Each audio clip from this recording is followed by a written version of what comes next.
நாம் ஆவலுடன் எதிர்பார்த்துக் கொண்டிருக்கும் பட்டிமன்றம் தொடங்க இருக்கிறது. மனித வாழ்வை டிஜிட்டல் வளர்ச்சி மேம்படுத்துகிறதா முடக்குகிறதா என்ற பட்டிமன்றத்தில் நடுவர் தலைவர் பி. அன்புமணி அவர்களை மேடைக்கு அழைக்கிறேன்.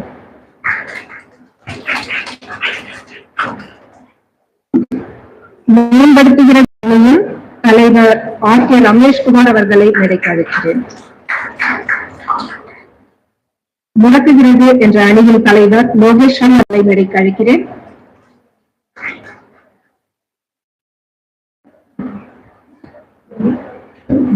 மேம்படுத்துகிறது அணியின் பேச்சாளர்கள் கௌசல்யா பாஸ்கர், சுகன்யா, கோதை ஆகியோரை மேடைக்கு அழைக்கிறேன்.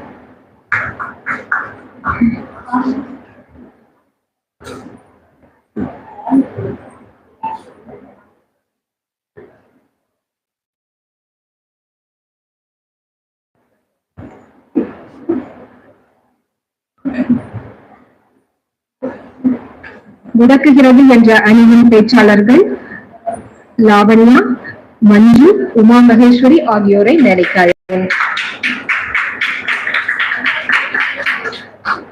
அடுத்து தலைவர் மைத்ரி அவர்களை வரவேற்புரையாளர்கள் மேடைக்கு அழைக்கிறேன்.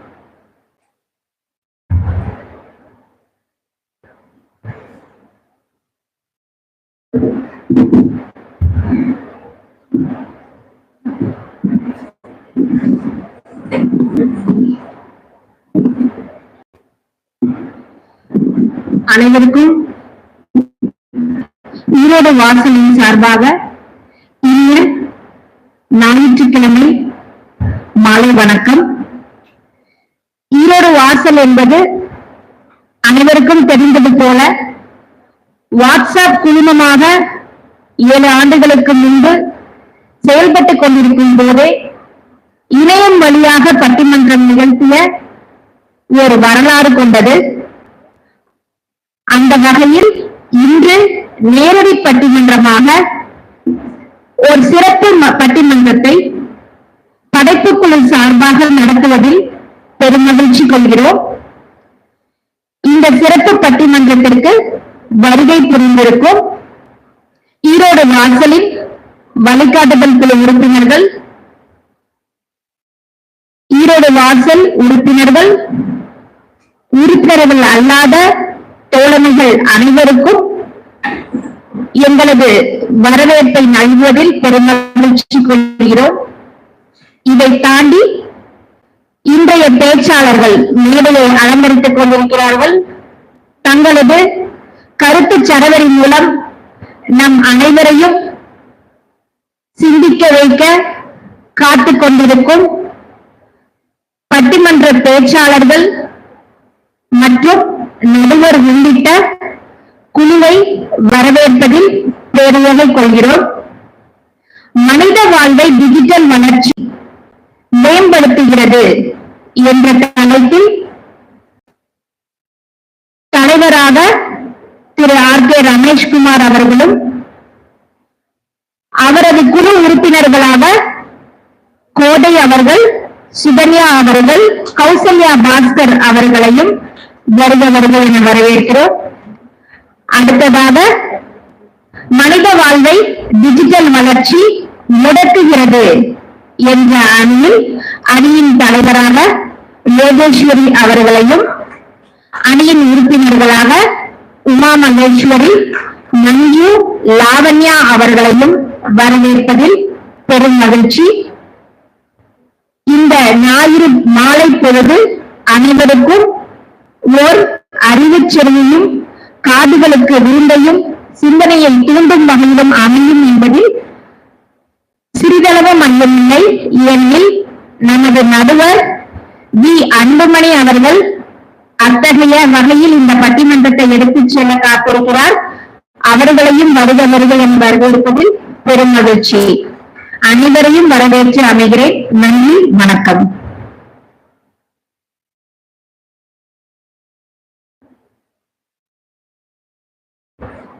சபை நடுவர் வசம் ஒப்படைக்கப்படுகிறது.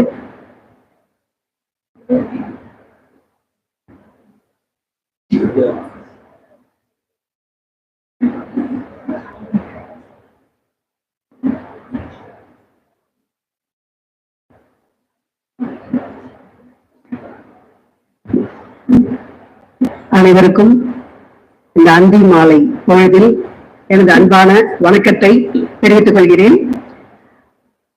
இங்கு வந்துள்ள ஈரோடு வாசல் அமைப்பில் வழிகாட்டுதல் உறுப்பினர்கள், ஆட்சிக்குழு உறுப்பினர்கள், தலைவர், செயலர், பொருளர், உறுப்பினர்கள் மற்றும் உறுப்பினர்களது குடும்பத்தார், நட்புகள், சுற்றத்தார், குழந்தைகள் மற்றும் இந்த நவீன நூலகத்தினுடைய நூலகர்கள் என அனைவருக்கும் எனது அன்பான வணக்கத்தை மீண்டும் தெரிவித்துக் கொள்கிறேன்.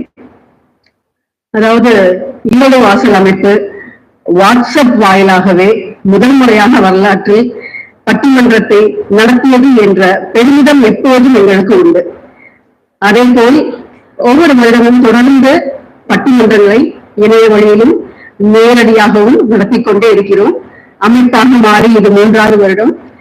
இந்த வருடமும் முதல் முறையாக இந்த வருடத்தில் இன்று இந்த பட்டிமன்ற நிகழ்வு இங்கு அரங்கேறிக் கொண்டிருக்கிறது. இவ்வளவு அழகான ஒரு பட்டிமன்ற நிகழ்வுக்கான ஏற்பாடுகளை செய்து நடத்தி கொண்டிருக்கிற நம்முடைய தலைவர், செயலர், பொருள் அவர்களுக்கும் நமக்காக இடத்தினை நல்கி ஆதரவை கொடுத்துக் கொண்டிருக்கக்கூடிய டிஜிட்டல் லைப்ரரியினுடைய நூலகர் ஷீலா அவர்களுக்கும் இந்த நேரத்தில் என்னுடைய நன்றியை தெரிவிக்க கடமைப்பட்டிருக்கிறேன். இந்த பட்டிமன்றத்துடைய தலைப்பு எல்லோருக்கும் ஒரு ஆவலை தூண்டக்கூடிய ஒரு தலைப்பு தான். இதுக்கு தீர்ப்பு என்னவா இருக்கும் அப்படிங்கிறது கூட எல்லாருக்கும் ஒரு ஆவலை தூண்டக்கூடிய வகைகள் இருக்கும். ஏன்னா மனித வாழ்வை டிஜிட்டல் வளர்ச்சி மேம்படுத்துகிறது, முடக்குகிறது அப்படிங்கிற தலைப்புலதான் இன்னைக்கு பட்டிமன்றம் நிகழ இருக்குது. அப்ப இந்த பட்டிமன்ற தலைப்புக்கு போறதுக்கு முன்னாடி சில விஷயங்கள்ல நாம வரலாற்றை புரட்டி பார்க்க வேண்டிய ஒரு கட்டாயம் இருக்கிறது அப்படின்னு நான் நினைக்கிறேன். என்ன அப்படின்னு பார்த்தா, இந்த மனிதனுடைய வரலாறு, ஹியூமன் எவல்யூஷன், நம்முடைய சேஃபியன்ஸ்ல நம்முடைய நூல் ஆசிரியர் யுவன் நோவா ஹராரி சொல்ற வகையில ஒரு 70,000 வருடங்கள் வரலாறு இது. மனிதன், அதாவது ஹோமோசேபியன் மனிதன் தோன்றி 70,000 வருடத்துல ஒரு கடைசி ஒரு 15,000 வருஷத்துக்கு முன்னாடிதான் அறிவு புரட்சி அப்படிங்கறதே வருது. அதுக்கு அடுத்தாப்புல 12,000 வருஷத்துக்கு முன்னாடிதான் வேளாண் புரட்சி அப்படிங்கிறது வருது. இதுக்கெல்லாம் ரொம்ப இடைவெளி விட்டுதான் ஒரு 500 வருடங்களுக்கு முன்னாடிதான் விஞ்ஞான வளர்ச்சி அப்படிங்கிறது, அதாவது அப்பதான் அறிவியல் கண்டுபிடிப்புகள் அப்படின்னு ஆரம்பமாகுது. அடுத்த 200 வருடங்களுக்கு முன்னாடிதான் தொழில் புரட்சி அப்படிங்கிறது வருது. தொழிலாளர்களுக்கு என்ன மாதிரி எல்லாம் இருக்கணும், விதிமுறைகள் எல்லாம் வகுக்கப்பட்டு வருது. அதற்கப்புறம் ஒரு இடைவெளி, நீண்ட இடைவெளி. அதற்கப்புறம் 20ஆம் நூற்றாண்டில் தான் நாம இந்த கணினி யுகத்தை பார்க்கிறோம். 20ஆம் நூற்றாண்டுடைய கடைசி கட்டத்துலதான் 1990 தான் இந்த WWW வேர்ல்டு வைடு வெப்சைட் அப்படிங்கறது கண்டுபிடிக்கிறாங்க, அதை ஏற்படுத்துறாங்க. அதற்கு பின்னாடி பாத்தீங்கன்னா 25 வருஷம் காலகட்டம் ஒரு அசுர வளர்ச்சி அப்படின்னு சொல்லலாம். தகவல் தொழில்நுட்ப யுகம்னு சொல்றோம், இன்ஃபர்மேஷன் ஏரான்னு சொல்றோம், டிஜிட்டல் உலகம் அப்படின்னு சொல்றோம். உலகமே டிஜிட்டல் தான் போயிட்டு இருக்கு. இந்த நேரலையில் இந்த நிகழ்வை பார்த்து கொண்டிருப்பதும் நாம் இருப்பதும் கூட நவீன நூலகம் தான். இப்படியாக இந்த டிஜிட்டல் வளர்ச்சி இன்று அபாரமாக உருவெடுத்து இருக்கிறது அப்படின்னு சொல்லலாம். இந்த தலைப்பையொட்டி டிஜிட்டல் அப்படிங்கிறது என்ன அப்படிங்கிற ஒரு புரிதலுக்கு வரணும். டிஜிட்டல் என்னங்கிறதுனா ஒரு கணிதம், கணினி மற்றும் பொறியியல் மூன்றும் சேர்ந்து உருவாக்கின ஒரு விஷயம்தான் இந்த டிஜிட்டல் அப்படின்னு சொல்லலாம். இப்போ இதுல நம்ம எங்கெல்லாம் நேரடியா போக வேண்டிய கட்டாயம் இல்லையோ, வீட்டில் இருந்தபடியே நாம எதையெல்லாம் பெற முடியுமோ, எதையெல்லாம் செலுத்த முடியுமோ, வரிசையில் போய் நின்று வெளியே சென்று தொலைதூரம் பயணம் செய்து அப்படிப்பட்ட தேவையெல்லாம் இல்லாத ஒன்றுதான் இந்த டிஜிட்டல் வளர்ச்சி நமக்கு கொடுத்துருக்கு அப்படின்னு சொல்லலாம். இந்த டிஜிட்டல் தான் இதுல இருந்து அதற்குள்ள அடங்கும் அப்படின்னு நம்ம சொல்லலாம். அப்படியாகிய இந்த டிஜிட்டல் வளர்ச்சி மனித வாழ்வை மேம்படுத்துகிறதா, முடக்குகிறதா, அதுதான் இன்றைய தலைப்பு. இந்த தலைப்பில் பேசுவதற்காக நம்மிடையே 8 பேச்சாளர்கள் வந்திருக்கிறார்கள். தங்களுடைய சொற்போர் மூலம் என்ன வளர்ச்சியினால் நமக்கு நாம் மேம்பட்டிருக்கிறோமா அல்லது முடங்கி இருக்கிறோமா என்று அவர்கள் தங்களது கருத்துக்களை நம்மிடையே வைக்க இருக்கிறார்கள். நம்ம எல்லாருக்குமே கூட ஒரு கருத்தாலும் இருக்கும், ஒரு கருத்தாக்கம் இருக்கும், எண்ணங்கள் இருக்கும். இந்த மாதிரி ஏன்னா நிறைய விஷயங்கள் நம்ம இருக்கிறதால் கலிகாலம் அப்படின்னு கலிகாலத்து மேல பழி போடுவோம். இப்பெல்லாம் நிறைய விஷயங்கள்ல இந்த இன்ஃபர்மேஷன் வேற டிஜிட்டல் உலகம் இப்படிதான் இருக்கும் அப்படின்னு ஒரு பழி போட்டு இருக்கோம். அந்த குற்றங்களுக்கெல்லாம் அது ஏற்புடையதா இல்லையா அப்படிங்கறதுதான் இவங்க இன்னைக்கு வைக்கக்கூடிய வாதம் பிரதிவாதங்கள் மூலமா நாம தெரிந்து கொள்ள இருக்கிறோம்.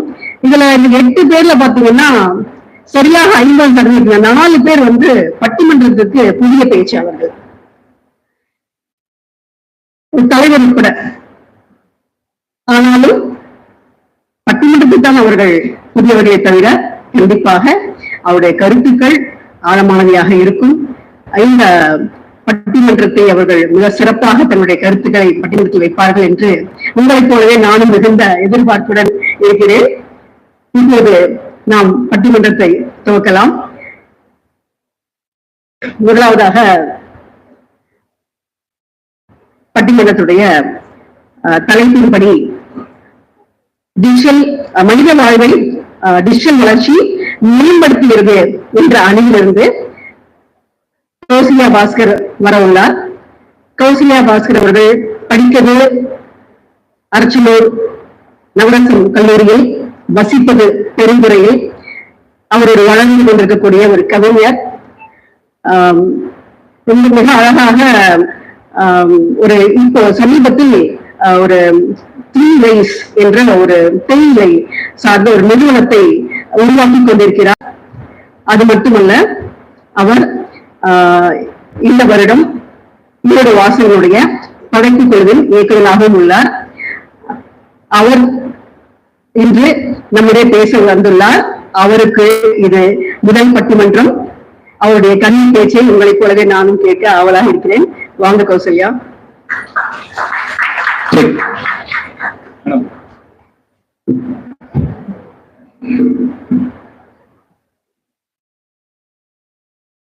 இப்பட்டிமன்றத்தின் நடுவர் அவர்களுக்கும்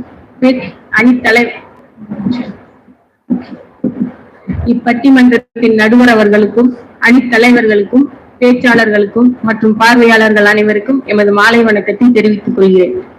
நீரின்றி அமையாது உலகு, அதுபோல டிஜிட்டல் இன்றி அமையாது இன்றைய மனித வாழ்வு. இன்னைக்கு சராசரி மனிதர்களினுடைய வாழ்க்கையில அவங்களுடைய சராசரி மனிதர்களுடைய வாழ்வையில இந்த டிஜிட்டல் அப்படிங்கிறது பெரும்பான்மையான அளவு தன்னுடைய பங்களிப்பை கொடுத்துட்டு இருக்கு. இன்னைக்கு அவர்களுடைய விரைவான இந்த ஓட்டத்தில் நேர விரயத்தை குறைக்கவும், நேர விரயத்தை கட்டுப்படுத்தவும், சாதனையாளர்களை அடையாளம் காணவும் இந்த டிஜிட்டல் அப்படிங்கிறது பெரும்பான்மையான அளவு உதவி செஞ்சுட்டு இருக்கு.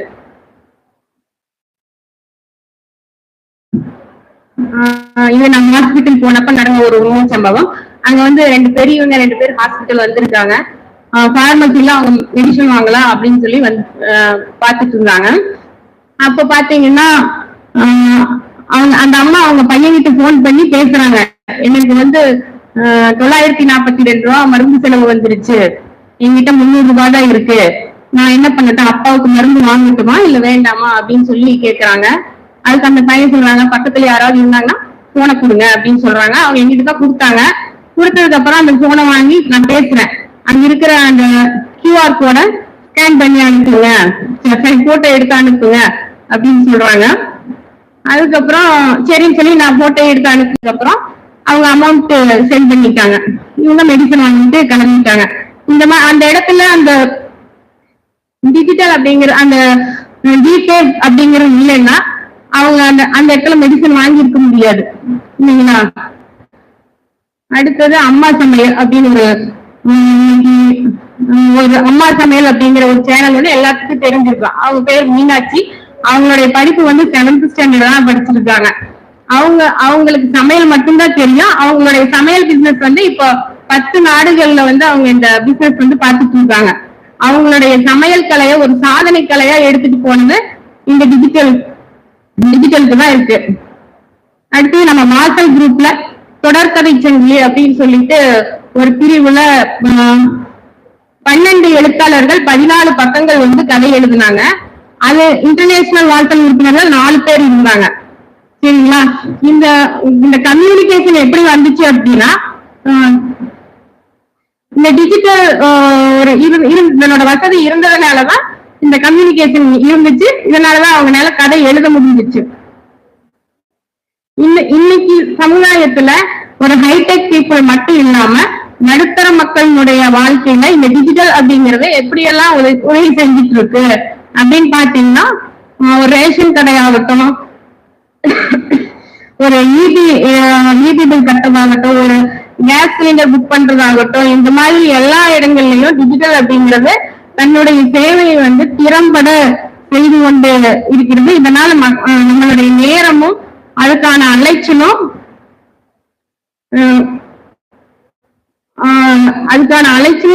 கட்டுப்படுத்தப்படுது அப்படிங்கிறது உண்மைதான்.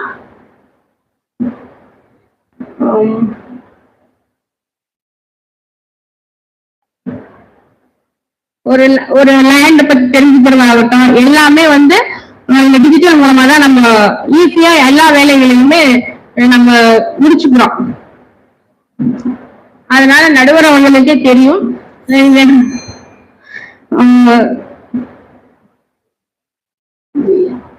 டிஜிட்டல் என்பது மனித வாழ்க்கையை மேம்படுத்திக் கொண்டிருக்கிறது என்று தீர்ப்பினை வழங்குமாறு கேட்டுக்கொள்கிறேன். நன்றி, வணக்கம்.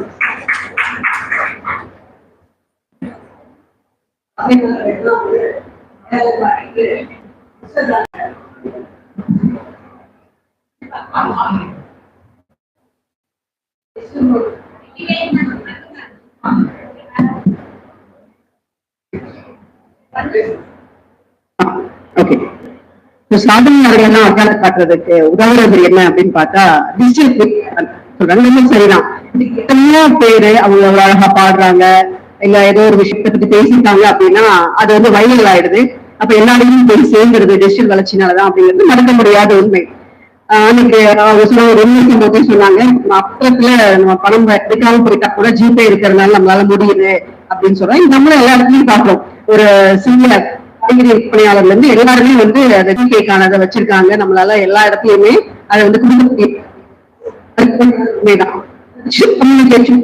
வளர்ந்து வரக்கூடிய ஒரு துறை. தொடர் சந்தை ஒரு வாசனையிலேயே நாட்டுல இருக்கிறவங்க வெளிநாட்டுல இருக்கவங்க எழுதுறோம் அப்படின்னா இந்த டிஜிட்டல் கம்யூனிகேஷன் தான் இதுக்கெல்லாம். எவ்வளவு நேரம் வச்சு வீட்டுல இருந்தபடியே நான் எல்லாத்தையுமே செஞ்சிடறேன் அப்படின்னு ரொம்ப அழகாக அவங்க தன்னுடைய வாதத்தை, தன்னுடைய கன்னி பேச்சை முதல் வாழ்வை வளர்ச்சி மேம்படுத்துகிறது.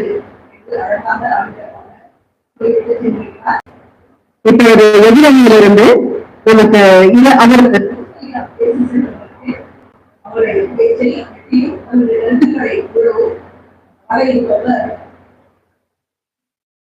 வாழ்வை டிஜிட்டல் வளர்ச்சி பேசி வருகிறார் திருவிழா அவர்கள். இவர்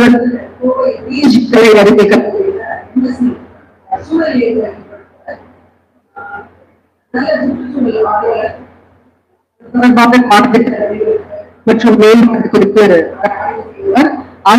முடித்திருக்கிறார். மொழிபெயர்ப்பிலும் சிறந்து விளங்குகிறார். சிறப்பு கல்வி பெற்றவர்.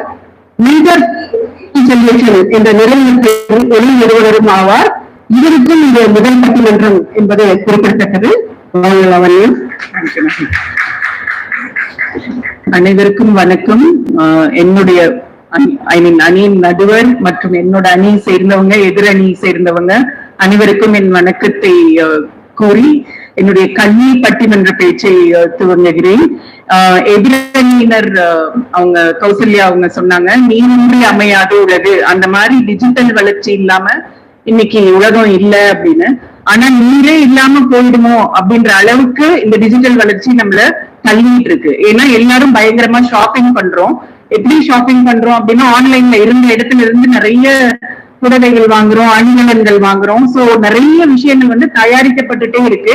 நம்ம பயன்படுத்துறது ரொம்ப அதிகமாயிட்டு இருக்கு. ரீயூஸ் அப்படிங்கிற கான்செப்டையே நம்ம மறந்துட்டோம். அதே மாதிரி அதனால அதுக்கு அதிக அளவிலான தண்ணீர் பயன்படுது, சுற்றுச்சூழல் மிக அதிகமா பாதிக்கப்படுது. அதே மாதிரி நம்மளோட உணவு பழக்க முறைகளை இந்த டிஜிட்டல் வளர்ச்சி ரொம்ப முடக்குது, ரொம்ப ஒபிசிட்டிய ஜாஸ்தி பண்ணுது. ஏன்னா இன்னைக்கு நாங்க எல்லாம் ரமலான் நோன்பு நோட்டுட்டு இருக்கோம்.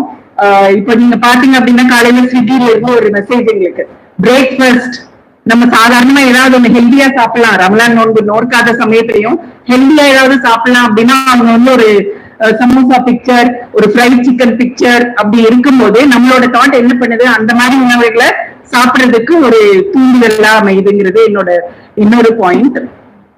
கௌசல்யா மேம் சொன்னாங்க, அம்மா சமையல் அப்படிங்கிறவங்க டிஜிட்டல் இதுல அவங்களோட திறமையை வெளிப்படுத்தி 7ஆம் வகுப்பு வரைக்கும் தான் பயின்று இருக்காங்க. டிஜிட்டல் மூலமா தன்னோட திறமை உலக நாடுகள் எல்லாத்துக்கும் போய் அடையிற மாதிரி செஞ்சிருக்காங்க அப்படின்னு. ஒரு விஷயம் நம்ம ஞாபகம் வச்சுக்கணும், அவங்க வந்த தலைமுறை டிஜிட்டல் இல்லாத, வளர்ச்சி இல்லாத தலைமுறையிலிருந்து அவங்க வந்திருக்காங்க. சோ அவங்க தனக்குள்ள இந்த உலக அறிவு, அனுபவ அறிவு இதெல்லாம் சேமித்து உறவுகளோட எப்படி பழகுறது, உறவுகளோட எப்படி பேசுறது, இதெல்லாம் அவங்க கத்துக்கிட்டு அவங்களோட திறமைய அவங்க வெளிப்படுத்தி இன்னைக்கு பணம் சம்பாதிக்கிறாங்க.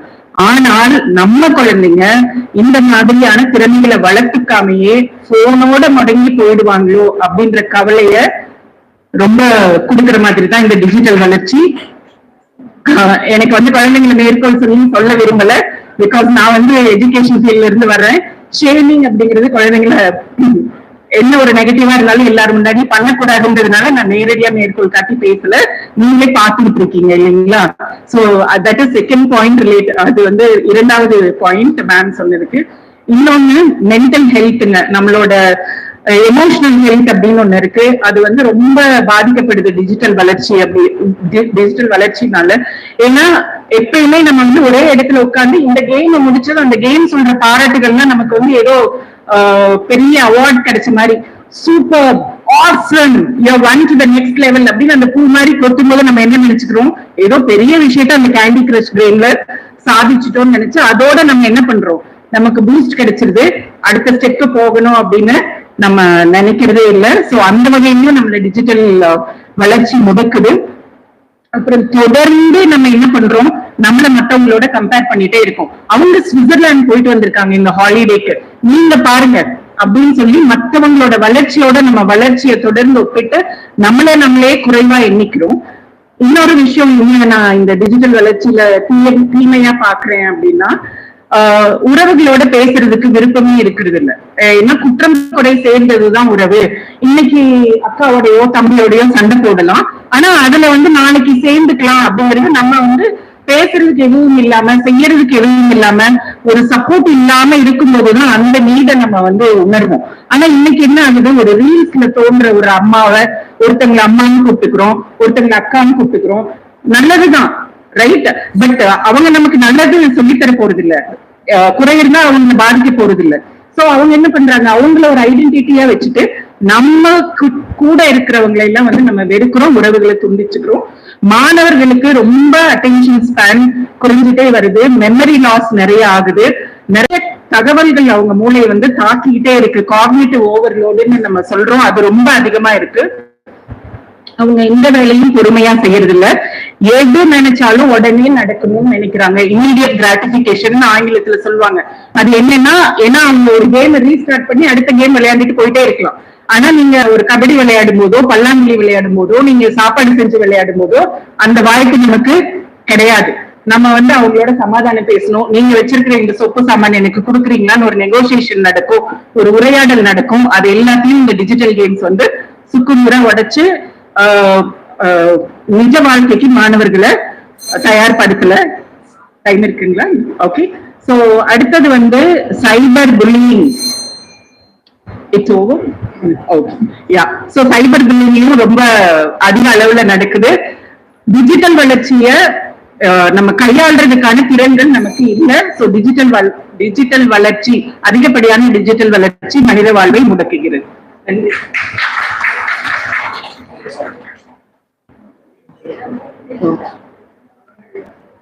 கௌசல்யா, லாவண்யா ரொம்ப அழகாக கௌசல்யா பேசிட்டு போனதுக்கு சொல்லியிருக்காங்க. நெறியாமல்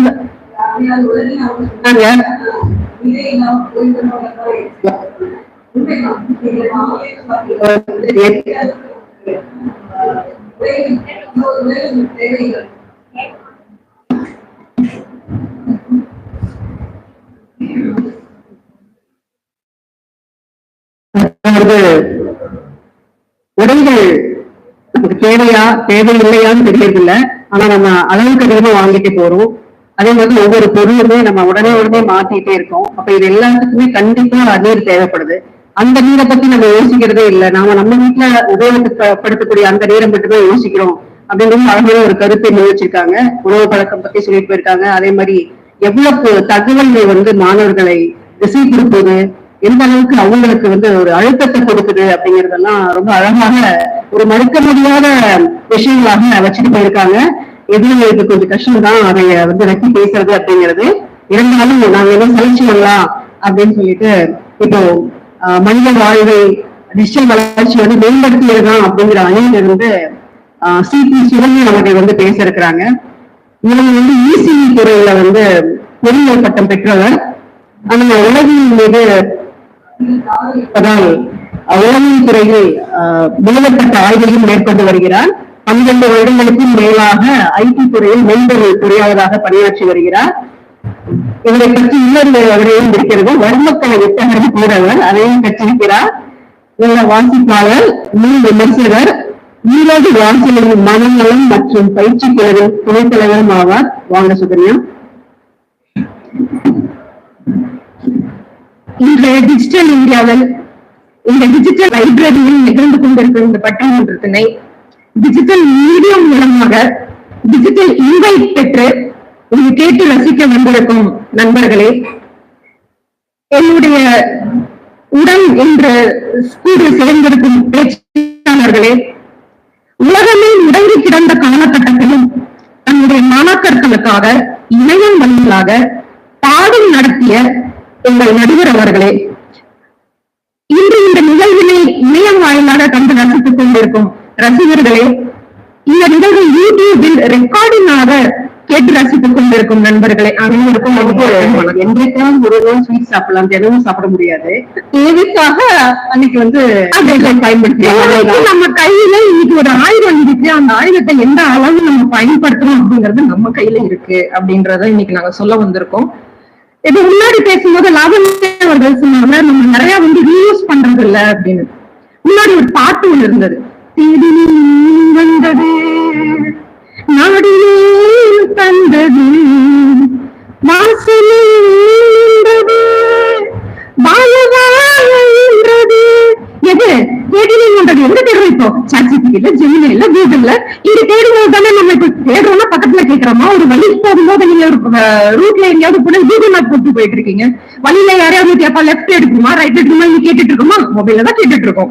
நாடுனீங்க எனக்கு நாடுறோம், அமேசான்லயும் பிளிப்கார்ட்லயும் எல்லாத்துலயும் உங்களுக்கு டக்குனு ஒரு சொடக்கு போடுற நேரத்துல நீங்க தேவையான விஷயங்கள் கிடைச்சிட்டு இருக்கா இல்லையா? நம்ம வாசல்ல எங்கேயாவது போகணுமா வரணுமா, ஓலா வீட்டு வாசல்ல ஏத்திட்டு போகுதுங்க.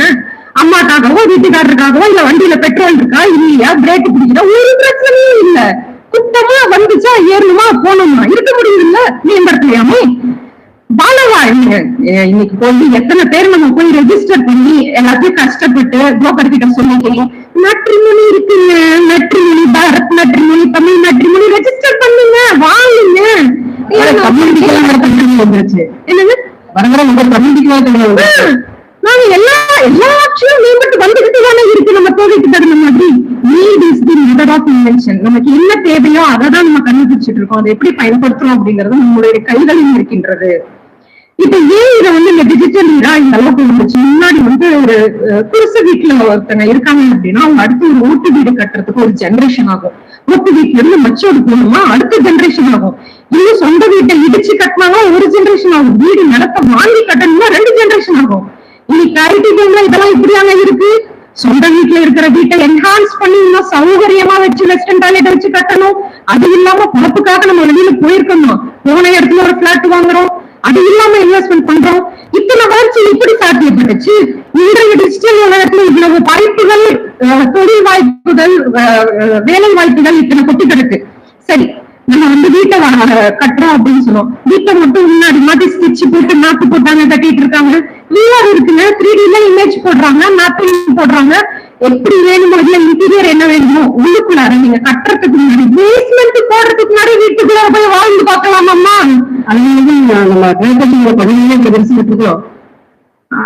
வேற டிபார்ட்மெண்ட், அந்த டிபார்ட்மெண்ட் இப்ப வேண்டாம்.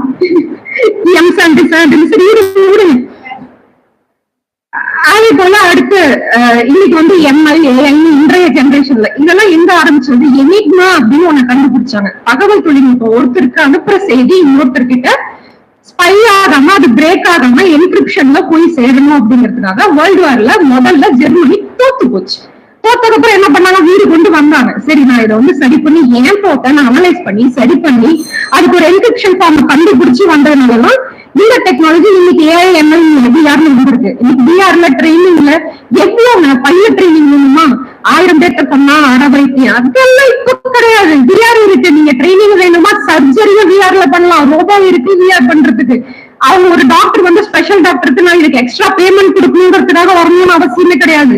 டாக்டர் எந்த ஊர்ல இருந்தாலும் நம்ம இன்னைக்கு வைத்தியம் பார்க்க முடியும், சர்ஜரியும் பண்ண முடியும்.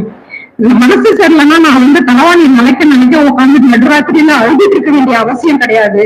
ஆன்லைன் கவுன்சிலிங் இருக்கு, என்ன வேணா யார் வேணும்னு வேற யாருக்கும் தெரியாம இன்னைக்கு நான் இந்த இடத்துல பார்த்தேன், இந்த ஆஸ்பத்திரிக்கு போனா என்னமோ தெரியல ஏதோ தெரியல, பக்கத்து வீட்டுக்காரங்க எல்லாம் யாரும் புசுக்கு தேவையே இல்லை.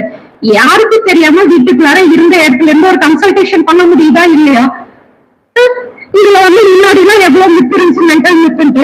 இப்ப அதை பத்தி பிறகு நம்ம பாட்டுல வேணுமா இருந்த இடத்துல பெட்ரூம் உட்காந்து ராத்திரி 12 மணி ஆனாலும் ஊர்ல எந்த ஊர்ல இருந்தாலும் ஒரு தெரப்பியை எடுத்துக்க முடியுது அப்படின்னா நம்மளுடைய வாழ்க்கை மேம்பட்டு இருக்கு அப்படிங்கறதே சொல்லிக்கிறேன். நடுவுல பெல் அடிச்சுட்டு இருக்காங்க, பெல் அடிக்கிற டைமரத்தோட பார்த்தா மொபைல்ல டிஜிட்டல்ல வச்சுக்காங்க டைமர் பார்த்துட்டு இருக்காங்க. யாரு கடிகாரத்தை பார்த்தவங்க. நன்றி, வணக்கம். ஒரு பாட்டை பாடி அதையே ரிலேட் பண்ணி நிறைய பாயிண்ட்ஸ் சொல்லிட்டாங்க. குடிசைல இருந்து பங்களா வீடு போறதுக்கு 3 ஜெனரேஷன் ஆகும், ஆனா இப்ப அப்படியா அப்படின்னு சொல்லி எந்த கோரத்திலையும் சும்மா இல்லாம உங்க நேரத்திலேயே நீங்க டிஜிட்டல் பார்த்துட்டு இருக்கீங்க அப்படின்னு சொல்லிட்டு பேசி அமர்ந்திருக்கிறார் சுகன்யா. அவருக்கு வாழ்த்துக்கள். அடுத்ததாக சுகன்யா அவர்களை வெட்டி பேசுவதற்காக நம்ம அதாவது முடக்குகிறது என்ற அணியிலிருந்து கோவி அவர்கள் வர இருக்கிறார்.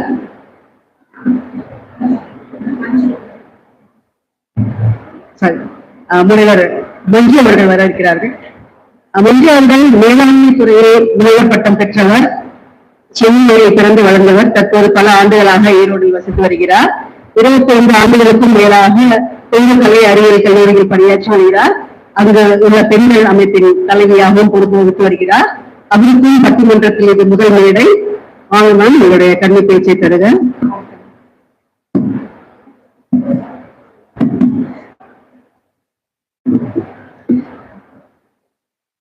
பட்டிமன்ற தலைவர் மற்றும் இரு அணி தலைவர்கள், இரு அணி பேச்சாளர்கள் மற்றும் பார்வையாளர்கள் அனைவருக்கும் எனது மனமார்ந்த மாலை வணக்கத்தை தெரிவித்துக் கொள்கிறேன். எனக்கு கொடுக்கப்பட்டிருக்கும் தலைப்பு மனித வாழ்வை டிஜிட்டல் வளர்ச்சி முடக்குகிறது. இந்த தலைப்பு எனக்கு மிகவும் பிடித்திருக்கிறது. ஏன்னா வளர்ச்சி மேம்படுத்துகிறது அப்படிங்கிறத விட முடக்குகிறது அப்படிங்கறதுல நான் என்னோட எக்ஸ்பீரியன்ஸ்ல பேசணும்னு நான் நினைக்கிறேன். என்ன எக்ஸ்பீரியன்ஸ் அப்படின்னு பாத்தீங்கன்னா காலேஜ் ஸ்டூடெண்ட்ஸோட இருக்கிறது தான். அந்த கோவிட்ல பாத்தீங்கன்னா மேம் சுகன்யா மேம் சொன்னாங்க ஆன்லைன் ஸ்டடி எந்த அளவுக்கு நமக்கு அந்த கொரோனா பீரியட்ல ஹெல்ப்ஃபுல்லா இருந்துச்சு அப்படின்னு சொல்லி சொன்னாங்க. அது உண்மைதான். ஆனா அதுக்கப்புறம் என்ன ஆச்சு அப்படிங்கறத மட்டும் நினைச்சு பாருங்க. பிறந்த குழந்தையிலிருந்து எல்லாருமே மொபைல் இல்லாம யாருமே வச்சிருக்கிறதுல. அப்ப நம்ம சாப்பாடு ஊட்டும் போது குழந்தைகளுக்கு எல்லாம் காக்கா, குருவி, ஆடு, மாடு இதெல்லாம் பார்த்துதான் நிலா காமிச்சு சாப்பாடு ஊட்டுவோம். இப்ப என்னத்தை காட்டி சாப்பாடு ஊட்டுறோம்னு சொல்லுங்க பாக்கலாம். உள்ள அழுகக்கூடாது, போன கொடுத்துட வேண்டியது, சாப்பாடு ஊட்ட வேண்டியது, இதுதான் நாம பண்ணிட்டு இருக்கோம். அப்படி இல்லைன்னா டிவி முன்னாடி உட்கார வச்சு சாப்பாடு ஊட்டணும். நமக்கு வேலை சாப்பாடு ஊட்டணும், அந்த பொண்ணு சாப்பிடணும், அவ்வளவுதானா நினைக்கணுமா? ஒரு நேச்சரா குழந்தைக்கும் பாதிப்பு வரக்கூடாது, யாருக்கும் பாதிப்பு வரக்கூடாது அப்படின்னு நம்ம நினைக்கணும். அதை நினைக்கிறது இல்ல. சோ ஆன்லைன் எஜுகேஷனுக்கு அப்புறம் பாத்தீங்கன்னா அதை ப்ராப்பரா யூஸ் பண்றாங்களா அப்படின்னு பாத்தீங்கன்னா இல்லவே இல்லை. பசங்க எல்லாம் அது காலேஜ் ஸ்டூடெண்ட்ஸ் எல்லாம் பாருங்க, ஒரு ஆன்லைன் கோர்ஸ் எல்லாம் நிறைய இருக்கு, நிறைய ஆன்லைன் ஆப் இருக்கு. So free courses also available. But அதுல ஜாயின் பண்றாங்க, பட் எந்த அளவுக்கு யூட்டிலைஸ் பண்றாங்க அப்படின்னு பாத்தீங்கன்னா கண்டிப்பா கிடையவே கிடையாது. ஏன் அப்படி நான் சொல்றேன் அப்படின்னா, நாம ஸ்மார்ட் போன் ஓபன் பண்ணினாவே நமக்கு உங்களுக்கு அந்த ஷார்ட்ஸ், ரீல்ஸ், வாட்ஸ்அப்போட அந்த ஸ்டேட்டஸ், சோ இந்த மாதிரி ஏதாவது உங்களுக்கு கண்ணுக்கு படுது. அதை பார்த்த உடனே நம்ம என்ன பண்ணிடுறோம் அப்படின்னா இமீடியட்டா அதுக்கு ஷிஃப்ட் ஓவர் பண்ணிடுறோம். டியூ டு ரீசன் என்ன அப்படின்னு பாத்தீங்கன்னா, நம்ம பிரெயினுக்கு தெரியுது, நம்ம பிரெயின்ல டோபமைன் அப்படின்னு சொல்லிட்டு நான் கொஞ்சம் படிச்சுட்டு வந்தேன், அதனால இதை பத்தி சொல்றேன். டோபமைன் அப்படிங்கிறது பாத்தீங்கன்னா பிரெயின்ல சுரக்குது அப்படின்னு சொல்றாங்க. நமக்கு ஒரு ஹார்மோன், நமக்கு என்ன பிடிக்குதோ அதுக்கு தகுந்த மாதிரி அந்த ஹார்மோன் வந்து ஹையா, நீங்க வந்து ரொம்ப பிடிச்சு சாப்பிட்டீங்க அப்படின்னா அந்த பிடிச்ச சாப்பாடு சாப்பிடும்போது நிறைய சுரக்குமாமா. அதே மாதிரி ஹை மார்க் வாங்கும் போது உங்களை மோட்டிவேட்டும் பண்ணும், அப்ரிஷியேட் பண்ணி யூ கேன் டூ அப்படின்னு சொல்லிட்டு உங்களை வந்து மோட்டிவேட் பண்ணும். அதே மாதிரிதான் நீங்க வந்து அந்த ஸ்மார்ட் போன்ல ரீல்ஸ், ஸ்டேட்டஸ், ஸ்னாப் சாட் இதெல்லாம் பார்க்கும்போது பாத்தீங்கன்னா நமக்கு வந்துட்டு அடிக்ட் ஆயிடும். நம்மளோட அந்த பிரெயின்ல சுரக்கிற அந்த ஹார்மோன் வந்து நம்ம எப்ப தூங்குறோம் என்ன பண்றோங்கிறதே தெரியாம அடிக்ட் ஆகி பண்ணிட்டே இருக்கோம். அது வந்து பெரிய பிரச்சனையா கண்டிப்பா மேம், கண்டிப்பா. அதனால என்ன ஆகுது அப்படின்னு பாத்தீங்கன்னா நம்ம பசங்களுக்கு, பொண்ணுங்களுக்கு, குழந்தைங்களுக்கு, நமக்கு எல்லாத்துக்குமே ஞாபக சக்தி கூட, இப்ப சப்போஸ் ஒரு வீட்டுல 4 பேர் இருக்கோம்னா 4 பேர்த்தோட நம்பர் தெரியும். ரிலேட்டிவ்ஸ் நம்பர்ஸ் சொல்லுங்க பாக்கலாம், யாரா சொல்ல முடியுமா? கண்டிப்பா சொல்ல முடியாது. போன் எடுத்து ஆன் பண்ணி பேசுவோம். ஏன்னா அந்த மாதிரி நம்மளோட ஞாபக சக்தி குறைஞ்சிச்சுங்க, எல்லாருக்குமே குறைஞ்சிச்சு. அப்புறம் பாத்தீங்கன்னா குழந்தைங்க எல்லாம் இப்ப வந்து உங்களுக்கு போன கொடுத்தீங்கன்னா போதும், கல்யாணத்துக்கு வா அப்படின்னு கூப்பிட்டோம்னா இல்ல இல்லம்மா வீட்லயே எடுத்துக்கிற அப்படிங்கிறாங்க. காரணம் என்னன்னா அவங்க கிட்ட போன் இருக்கு, அவங்க அந்த போனே அடிக்ட் ஆயிடுறாங்க. சோ எங்கேயுமே வர்றதில்லை, உறவுகளை தேடி செல்றதே இல்லை, உறவுகள் ஃபர்ஸ்ட் தெரியுதாங்கிறதே தெரியல. அப்புறம் பாத்தீங்கன்னா நிறைய கண் பார்வையில அதனால அஃபெக்ட் ஆகுது அப்படிங்கிறது தெரியல. நம்ம எல்லாருமே அதை பார்த்துட்டு தான் இருக்கோம். தெரிஞ்சு வந்து நம்ம போய் கீழே விழுந்தோம். அடுத்து பாத்தீங்கன்னா உடல் சோர்வு அதனால வருது. ஏன்னா நம்ம ஒரு எலக்ட்ரானிக்ஸ் டிவைசஸ்குள்ள வச்சுட்டே இருக்கும்போது நம்மளோட பாடி வந்து அஃபெக்ட் ஆகுது, ஹீட் ஆகுது. சோ அதுல நிறைய உங்களுக்கு வந்து உடல் சோர்வு ஆகுது, தூக்கமின்மை, புதிய புதிய நோய்கள்லாம் வர்றதுக்கு நிறைய சான்சஸ் இருக்கு. சோ சில பேர் பாத்தீங்கன்னா அந்த இதையே அடிக்டா யூஸ் பண்ணி தனிமைப்படுத்திக்கிறாங்க, அவங்களை மன உளைச்சலும் ஆயிக்கிறாங்க. அதே மாதிரி பாத்தீங்கன்னா நாம வந்து இன்னொன்னு நம்ம சொல்லணும்னு நினைக்கிறேன். பேங்கோட ஆப்ல பாத்தீங்கன்னா நாம வந்து நிறைய ஆப் வச்சிருக்கோம். போன் பே வச்சிருக்கோம், கிரெடிட் கார்டு வச்சிருக்கோம், கூகுள் பே வச்சிருக்கோம். சோ நமக்கு வந்து எக்ஸ்பெண்டிச்சர் பண்ணத்தான் தோணுதா வருங்க, சேவிங் அப்படிங்கிற அந்த கான்செப்டே மைண்ட்ல வரல. எடுத்த உடனே பாக்குறோம், பார்த்த உடனே எமோஷனலா அஃபெக்ட் ஆயிட்டு நம்ம என்ன பண்றோம் அப்படின்னு பாத்தீங்கன்னா இமீடியட்டா அது தேவையா தேவை இல்லையான்னு கூட தெரியறது இல்ல, பார்த்தோம்னா பர்ச்சேஸ் பண்ணிடுறோம். அப்ப எப்படி சேவிங்ஸ் வரும், அடுத்த கான்செப்ட் இன்வெஸ்ட்மெண்ட்டுக்கு போகும். சோ நம்ம வந்து இதெல்லாமே பெரிய பிரச்சனையில நமக்கு தெரியாம பண்ணிட்டு இருக்கோம் அப்படிங்கிறது டிஜிட்டல் வளர்ச்சியில நான் ரொம்ப எல்லாத்துக்கும் தெரிஞ்சுக்கணும்னு நினைக்கிறேன்.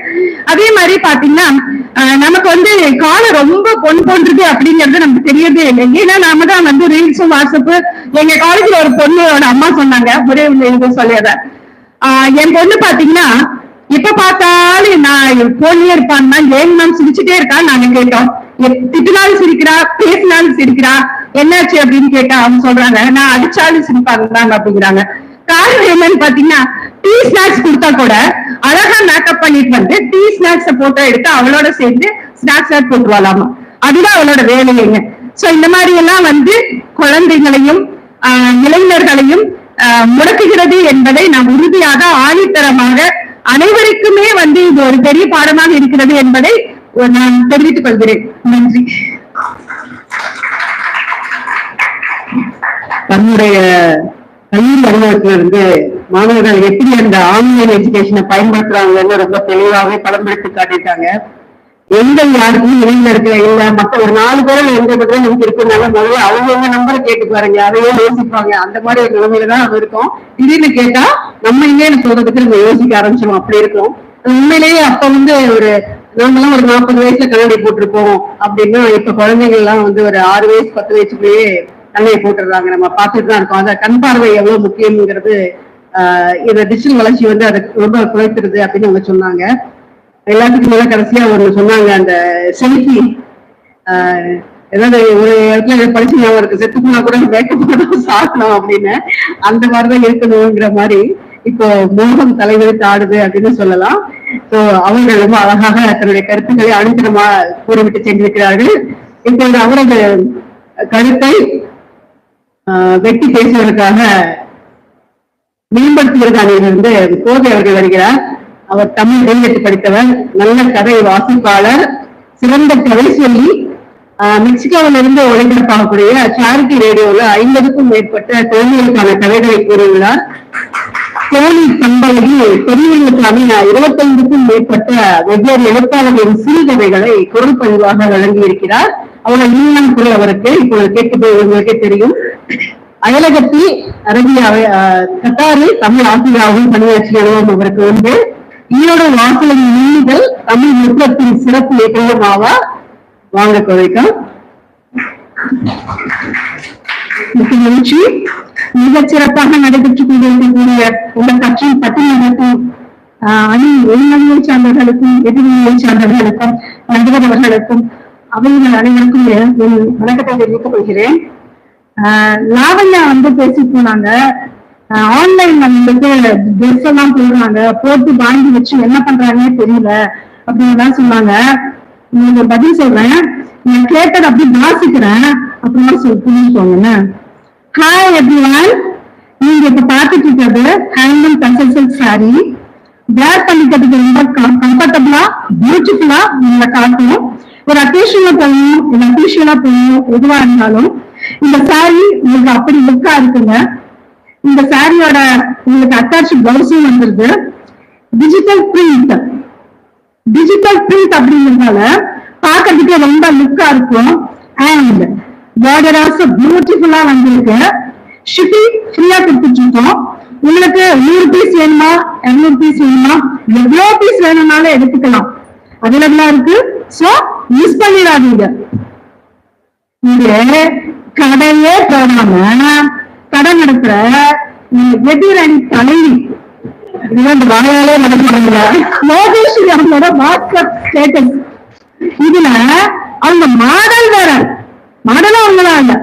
அது மட்டும் இல்லாம கண்ணா போன ஓரமா அப்படி கிரவுண்ட்ல காலவை அப்படின்னு வாய்ஸ் ஓவர் ஆர்டிஸ்ட் வேற. இதெல்லாம் இங்க நடக்குது. இதெல்லாம் எதுல பண்றாங்க? டிஜிட்டல்ல தானே பண்றீங்க, மொபைல்ல தானே பண்றீங்க, இப்படி அங்க போய் பண்றீங்க? உங்களுக்கு மனசாட்சியே இல்லையாமா? ரைட். அந்த பட்டி அனுபவப்பட்டவங்க நினைக்கிறேன். லாவண்யா ஆடு மாடு நிலா சூரியன் எல்லாத்தையும் கேட்டும் சோறு ஊட்டணும். எந்த கஷ்டமா இருக்கீங்க? என்னமா இருக்கீங்க? ஆடு மாடு இந்த வேலை வெட்டி வெட்டி தின்னு போட்டீங்க. அப்பெல்லாம் எங்க இருக்கும்? கிடா இருக்கு. இந்த வாசல்ல கிடா இருந்துட்டோம்னா பெருந்தலையா இருக்கு. எங்களுக்கு தெரியும். இந்த ஒவ்வொரு காலத்துல சொல்ற மாதிரி புரிஞ்சுக்கிறதுனாலும் புரிஞ்சுப்பாங்க. அவ்வளவுதான். அடுத்தது போன் நம்பர்லாம் ஞாபகத்திலேயே இருக்கிறது இல்ல அப்படின்னு சொன்னாங்க. நிறைய வீடுகள்ல எந்நேரம் பார்த்தாலும் இந்த போன்ல பேசிக்கிட்டே இருக்கிறீங்க, என்னதான் பண்ற சொந்தங்களோட பேசுறது இல்லைன்னு அவங்க சொன்னாங்க. எப்ப பார்த்தாலும் பேசிட்டே இருக்கேன்னு கேட்கறாங்க. யாருக்கிட்ட பேசுறீங்க? என்ன ஃப்ரெண்ட்ஸ் இல்லைன்னா சொந்தக்காரங்க இப்படிலாம் பேசுறீங்க, எங்கிருந்து வந்து யாருக்கிட்டயுமே பேச இல்லைங்கிறது. சரி ரைட். இந்த டோபமைன் சுரக்கத்தை பத்தி சொன்னாங்க. எங்க வீட்டுக்காரு திடீர்னு 12 மணிக்கு சிரிப்பாரு. எனக்கு ஒண்ணு புரியாது, இழுப்பா சிரிக்கிறீங்க அப்படின்னு கேட்டா இங்க சொன்ன காமெடி எந்தியா நிறைய சிரி அப்படின்பாரு. அவருக்கு டோபமைன் எங்கிருந்து சுரக்குது? இந்த இதுல பாக்குற அந்த காமெடினாலதான் அவருக்கு இந்த டோபமைன் சுரக்குது. சரியா? சரி ரைட். அடுத்தது வந்துட்டு இந்த டிஜிட்டல், அதாவது மொபைலை பத்தி நாம் இலக்கியம் தெரிஞ்சுக்கணுமா, இலக்கணம் படிக்கணுமா, இந்த சிறுகதைகளை பதிவேற்றம் பண்ணணுமா, கட்டுரைகளை பகிரணுமா, தொழில்நுட்ப கல்வியை பத்தி கத்துக்கணுமா, செய்தி அனுப்பணுமா, பாட்டு கேட்கணுமா, திரைப்படம் பார்க்கணுமா, இது எல்லாமே உள்ளங்கை எண்ணிக்கையா இந்த உள்ளங்கையில இருக்கு. அத சரியா முறையா அழகா ஒழுங்கா பயன்படுத்தலாம். கவியரசு கண்ணதாசன் சொன்ன மாதிரி அழுவதை பிடிப்பதை ஐயமே அச்சமே, எழுவதும் எழுவதும் இயற்கை என்றார்கள். நன்று சொல் நன்று செய் நடத்துவும் வாழ்வில் வாழ்வதை முடிவென வாழ்க்கையில் தொடங்கினால் நெஞ்சமும் சந்நிதி நித்தமும் நிம்மதி அப்படிங்கிற மாதிரி வாழ்ந்துட்டு போறதை எடுத்துட்டு டிஜிட்டல் வளர்ச்சியால வீடு கெட்டு போச்சு, ஊரு கெட்டு போச்சு, நாடு கெட்டு போச்சு, உலகம் கெட்டு போச்சுன்னு சொல்லிட்டே இருக்கீங்க. ஒரு விஷயம் தெரியுமா? இந்த டிஜிட்டல் நீ எதை தேவையோ அதைத்தான் உங்களுக்கு கொடுக்குது. நீங்க ஏன் சரியா தேட மாட்டேங்கிறீங்க? நீங்க தேடுறது தப்பு அப்படிங்கிற புரிஞ்சுக்காம இந்த டிஜிட்டல் வளர்ச்சியே அந்த வாழ்க்கையை முடக்குதுன்னு போராடிட்டு இருக்கீங்க. அது எனக்கு புரியல. இது எப்படி இருக்குன்னா, அடுக்க தெரியாத வீட்டுல 58 அருவாமனை, சமைக்க தெரியாத வீட்டுல சண்டெல்லாம் கட்டிப்பாங்கிற மாதிரி. போன வாரம் ஈரோடு வாசல்ல நம்ம எழுத்தாளர், ஈரோடு வாசல் நிறுவனர், மோட்டிவேஷன் ஸ்பீக்கர் ஈரோடு கதிர் வந்து ஒரு சிறப்புரையாற்றினார். ஜூம் அதுக்கும் இந்த வாட்ஸ்அப், இன்ஸ்டாகிராம், பேஸ்புக் இதுலதான் அழைப்பு அனுப்பியிருந்தாங்க. அதுக்கு 84 பேர் கலந்துட்டாங்க. இன்னைக்கு நடக்கிற இந்த பட்டிமன்றத்துக்கும் அதே பேஸ்புக், அதே வாட்ஸ்அப், அதே இன்ஸ்டாகிராம்ல தான் அழைப்பு அனுப்பினாங்க. எத்தனை பேர் வந்திருக்கீங்கன்னு எண்ணி பாருங்க. அப்ப எந்த வளர்ச்சி சிறந்தது புரியுதா? ஒரு விஷயம் என்னன்னா, எந்த ஒரு கண்டுபிடிப்பா இருந்தாலும் அது நல்லது கெட்டது ரெண்டுமே இருக்கும். நாம தான் எது சரியானது அப்படின்னு பார்த்து தேர்ந்தெடுத்து அது சரியான முறையில பயன்படுத்தணும். நிலக்கடலை சாப்பிடும்போது ஒரு கடலை சொட்டையா வந்துச்சுங்கிறதுக்காக என் வாழ்நாள் முழுக்க நான் கடலையே சாப்பிட மாட்டேன்னு கொஞ்சம் தூர கொட்டிடுவீங்களா? இல்ல, அந்த ஒத்த கடலையை தூக்கி வீசிட்டு மொத்த கடலையும் சாப்பிடுவீங்க. அப்படிதான் டிஜிட்டல் வளர்ச்சிங்கிறது கண்டிப்பா நல்லதுதான் செய்யுது.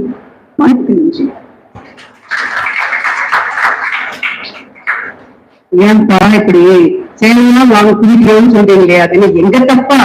அந்த விளம்பரமான எப்படி எவ்வளவு யுக்திகளை பயன்படுத்தி எங்களை வாங்க வச்சிடுறாங்க அப்படின்னு புடவைகளை வாங்குறதுக்காக ஒரு பெரிய ஒரு சப்போர்ட் கொடுத்துட்டு போயிருக்காங்க. அது வீட்டுக்காரங்க திட்ட மாட்டாங்கன்னு நினைக்கிறேன். ஏன்னா இது அவங்களுக்கு விளம்பரமான ஒரு தப்பு. அதே மாதிரி எல்லாத்தையும் நாங்க பேசிட்டு தானே இருக்கோம். உண்மைதானே? ஒண்ணு அப்படியும் கண்டிப்பா நம்முடைய நட்புகள்கிட்டயோ அல்லது உறவுகிட்ட தான் பேச போறோம். அப்ப இந்த உறவு எங்க பிளவுபடுது அப்படின்னு ரொம்ப அழகா சொல்லிட்டே இருக்குனால ஒரு பழமொழி சொன்னாங்க பாருங்க, அறுக்க தெரியாதவங்க வீட்டுல 68 அருவாமனைன்னு. அந்த மாதிரி நிறைய விஷயங்களை டிஜிட்டல் வளர்ச்சி எந்த அளவுக்கு மக்களை மேம்படுத்திருக்கு. கடைசியா வர பறிச்சு வச்சுட்டு போனாங்க. நேரடி பட்டிமன்றத்திற்கு வந்திருக்க எண்ணிக்கையை பாருங்க, இது டிஜிட்டல் வளர்ச்சியினால இந்த ஜூம்ல வந்த எண்ணிக்கையை பாருங்க அப்படின்னு சுட்டி காட்டிட்டு போயிருக்காங்க. அவங்களுக்கு பதிலடி கொடுக்கறதுக்காக நம்முடைய முடக்குகிறது அணையிலிருந்து ஓய்வு அவர்கள் வர இருக்கிறார். ஓய்வு அவர்கள் கோவை மாநில பல்கலைக்கழகத்துல MSc தாவரவியல் பட்டப்படிப்பை முடித்தவர். காடு சார்ந்த இடமும் நல்ல அத்துப்படியான ஒரு மனுஷி. திருமணத்திற்கு முன்பு சில காலம் பள்ளியில் தாவரவியல் ஆசிரியராக பணியாற்றி இருக்கிறார். ஈரோடு வாசலில் சென்ற வருடம் பயிற்சி குழு இயக்குநராக இருந்தார். இந்த ஆண்டு வாசலில் செயலாளர் பதவியை வகித்து வருகிறார். இது தவிர நிலைநேர மருத்துவ காப்பீட்டு ஆலோசகராகவும் செயல்பட்டுக் கொண்டிருக்கிறார். வாங்குவோமா? என்ன பதிலடி கொடுக்க போறீர்கள்? அவராக இருக்கிறோம். அனைவருக்கும் வணக்கம். ரொம்ப ஒரு கவர்ச்சிகரமான வார்த்தைகள் எல்லாம் சொல்லி உங்களுக்கு ஒரு வணக்கம் சொல்லணும் அப்படின்னு சொல்லி நான் தயாரிச்சு வச்சிருந்தேன். எதிரில் இருக்கிற கோதையக்கா என்னை எல்லாத்தையும் மறந்து போன ஒரு பேரைய மாத்திட்டாங்க. அவ்வளவு ஒரு அழகான ஒரு உடல் மொழி, கவர்ச்சிகரமான பேச்சு, அது எல்லாமே என்னை மயக்கிட்ட மூழ்கிடுச்சு. எதிர் திசையில எதிரணியில உட்காந்துட்டு எதிரான கருத்துக்களோட இருந்த நானே இவங்களோட உடல் மொழியை பார்த்து நான் மயங்கிட்டேன் அப்படின்னா நடுநிலையில இருந்துட்டு நீங்க கருத்து சொல்ற நடுவர் அவங்க பக்கம் நீங்க சாயறதுக்கான வாய்ப்புகள் நிறைய இருக்கு.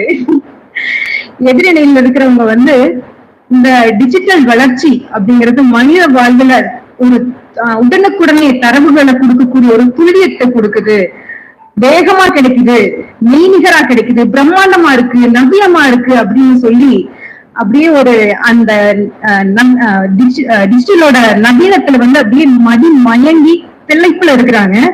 கொஞ்சம் அந்த திளைப்புல இருந்து நீங்க நிதானமா நில்லுங்க. நாங்க சொல்றத கொஞ்சம் செவிமடுத்து கேட்டு அதுக்கப்புறமா உங்க தலைவரை சொல்ல சொல்லுங்க பதில. டிஜிட்டல் இந்தியா திட்டம் இந்தியாவில் அறிமுகமாகி இந்த வருஷத்தோட 10 வருஷத்தை நம்ம நிறைவு பண்றோம். இது ஒரு சரியான சமயம். இந்த 10 வருஷத்துல நாம இந்த டிஜிட்டல் வளர்ச்சி நமக்கு உண்மையிலுமே நம்மளோட மனித வாழ்வு மேம்படுத்தி இருக்கா இல்ல முடக்கி இருக்கா அப்படின்னு சீர்தூக்கி பார்ப்பதற்கான ஒரு முக்கியமான காலகட்டத்துல நம்ம இருக்கோம்.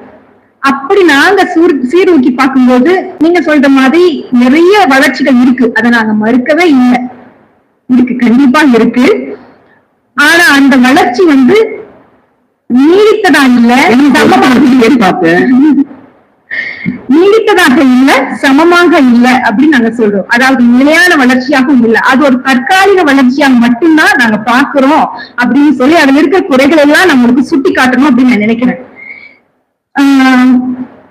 இந்த டிஜிட்டல் வளர்ச்சி ஏற்படுத்தின ஒரு முக்கியமான தாக்கத்துல என்ன அப்படின்னா சமூக பிரிவினைவாதம் அப்படிங்கிற ஒண்ணு.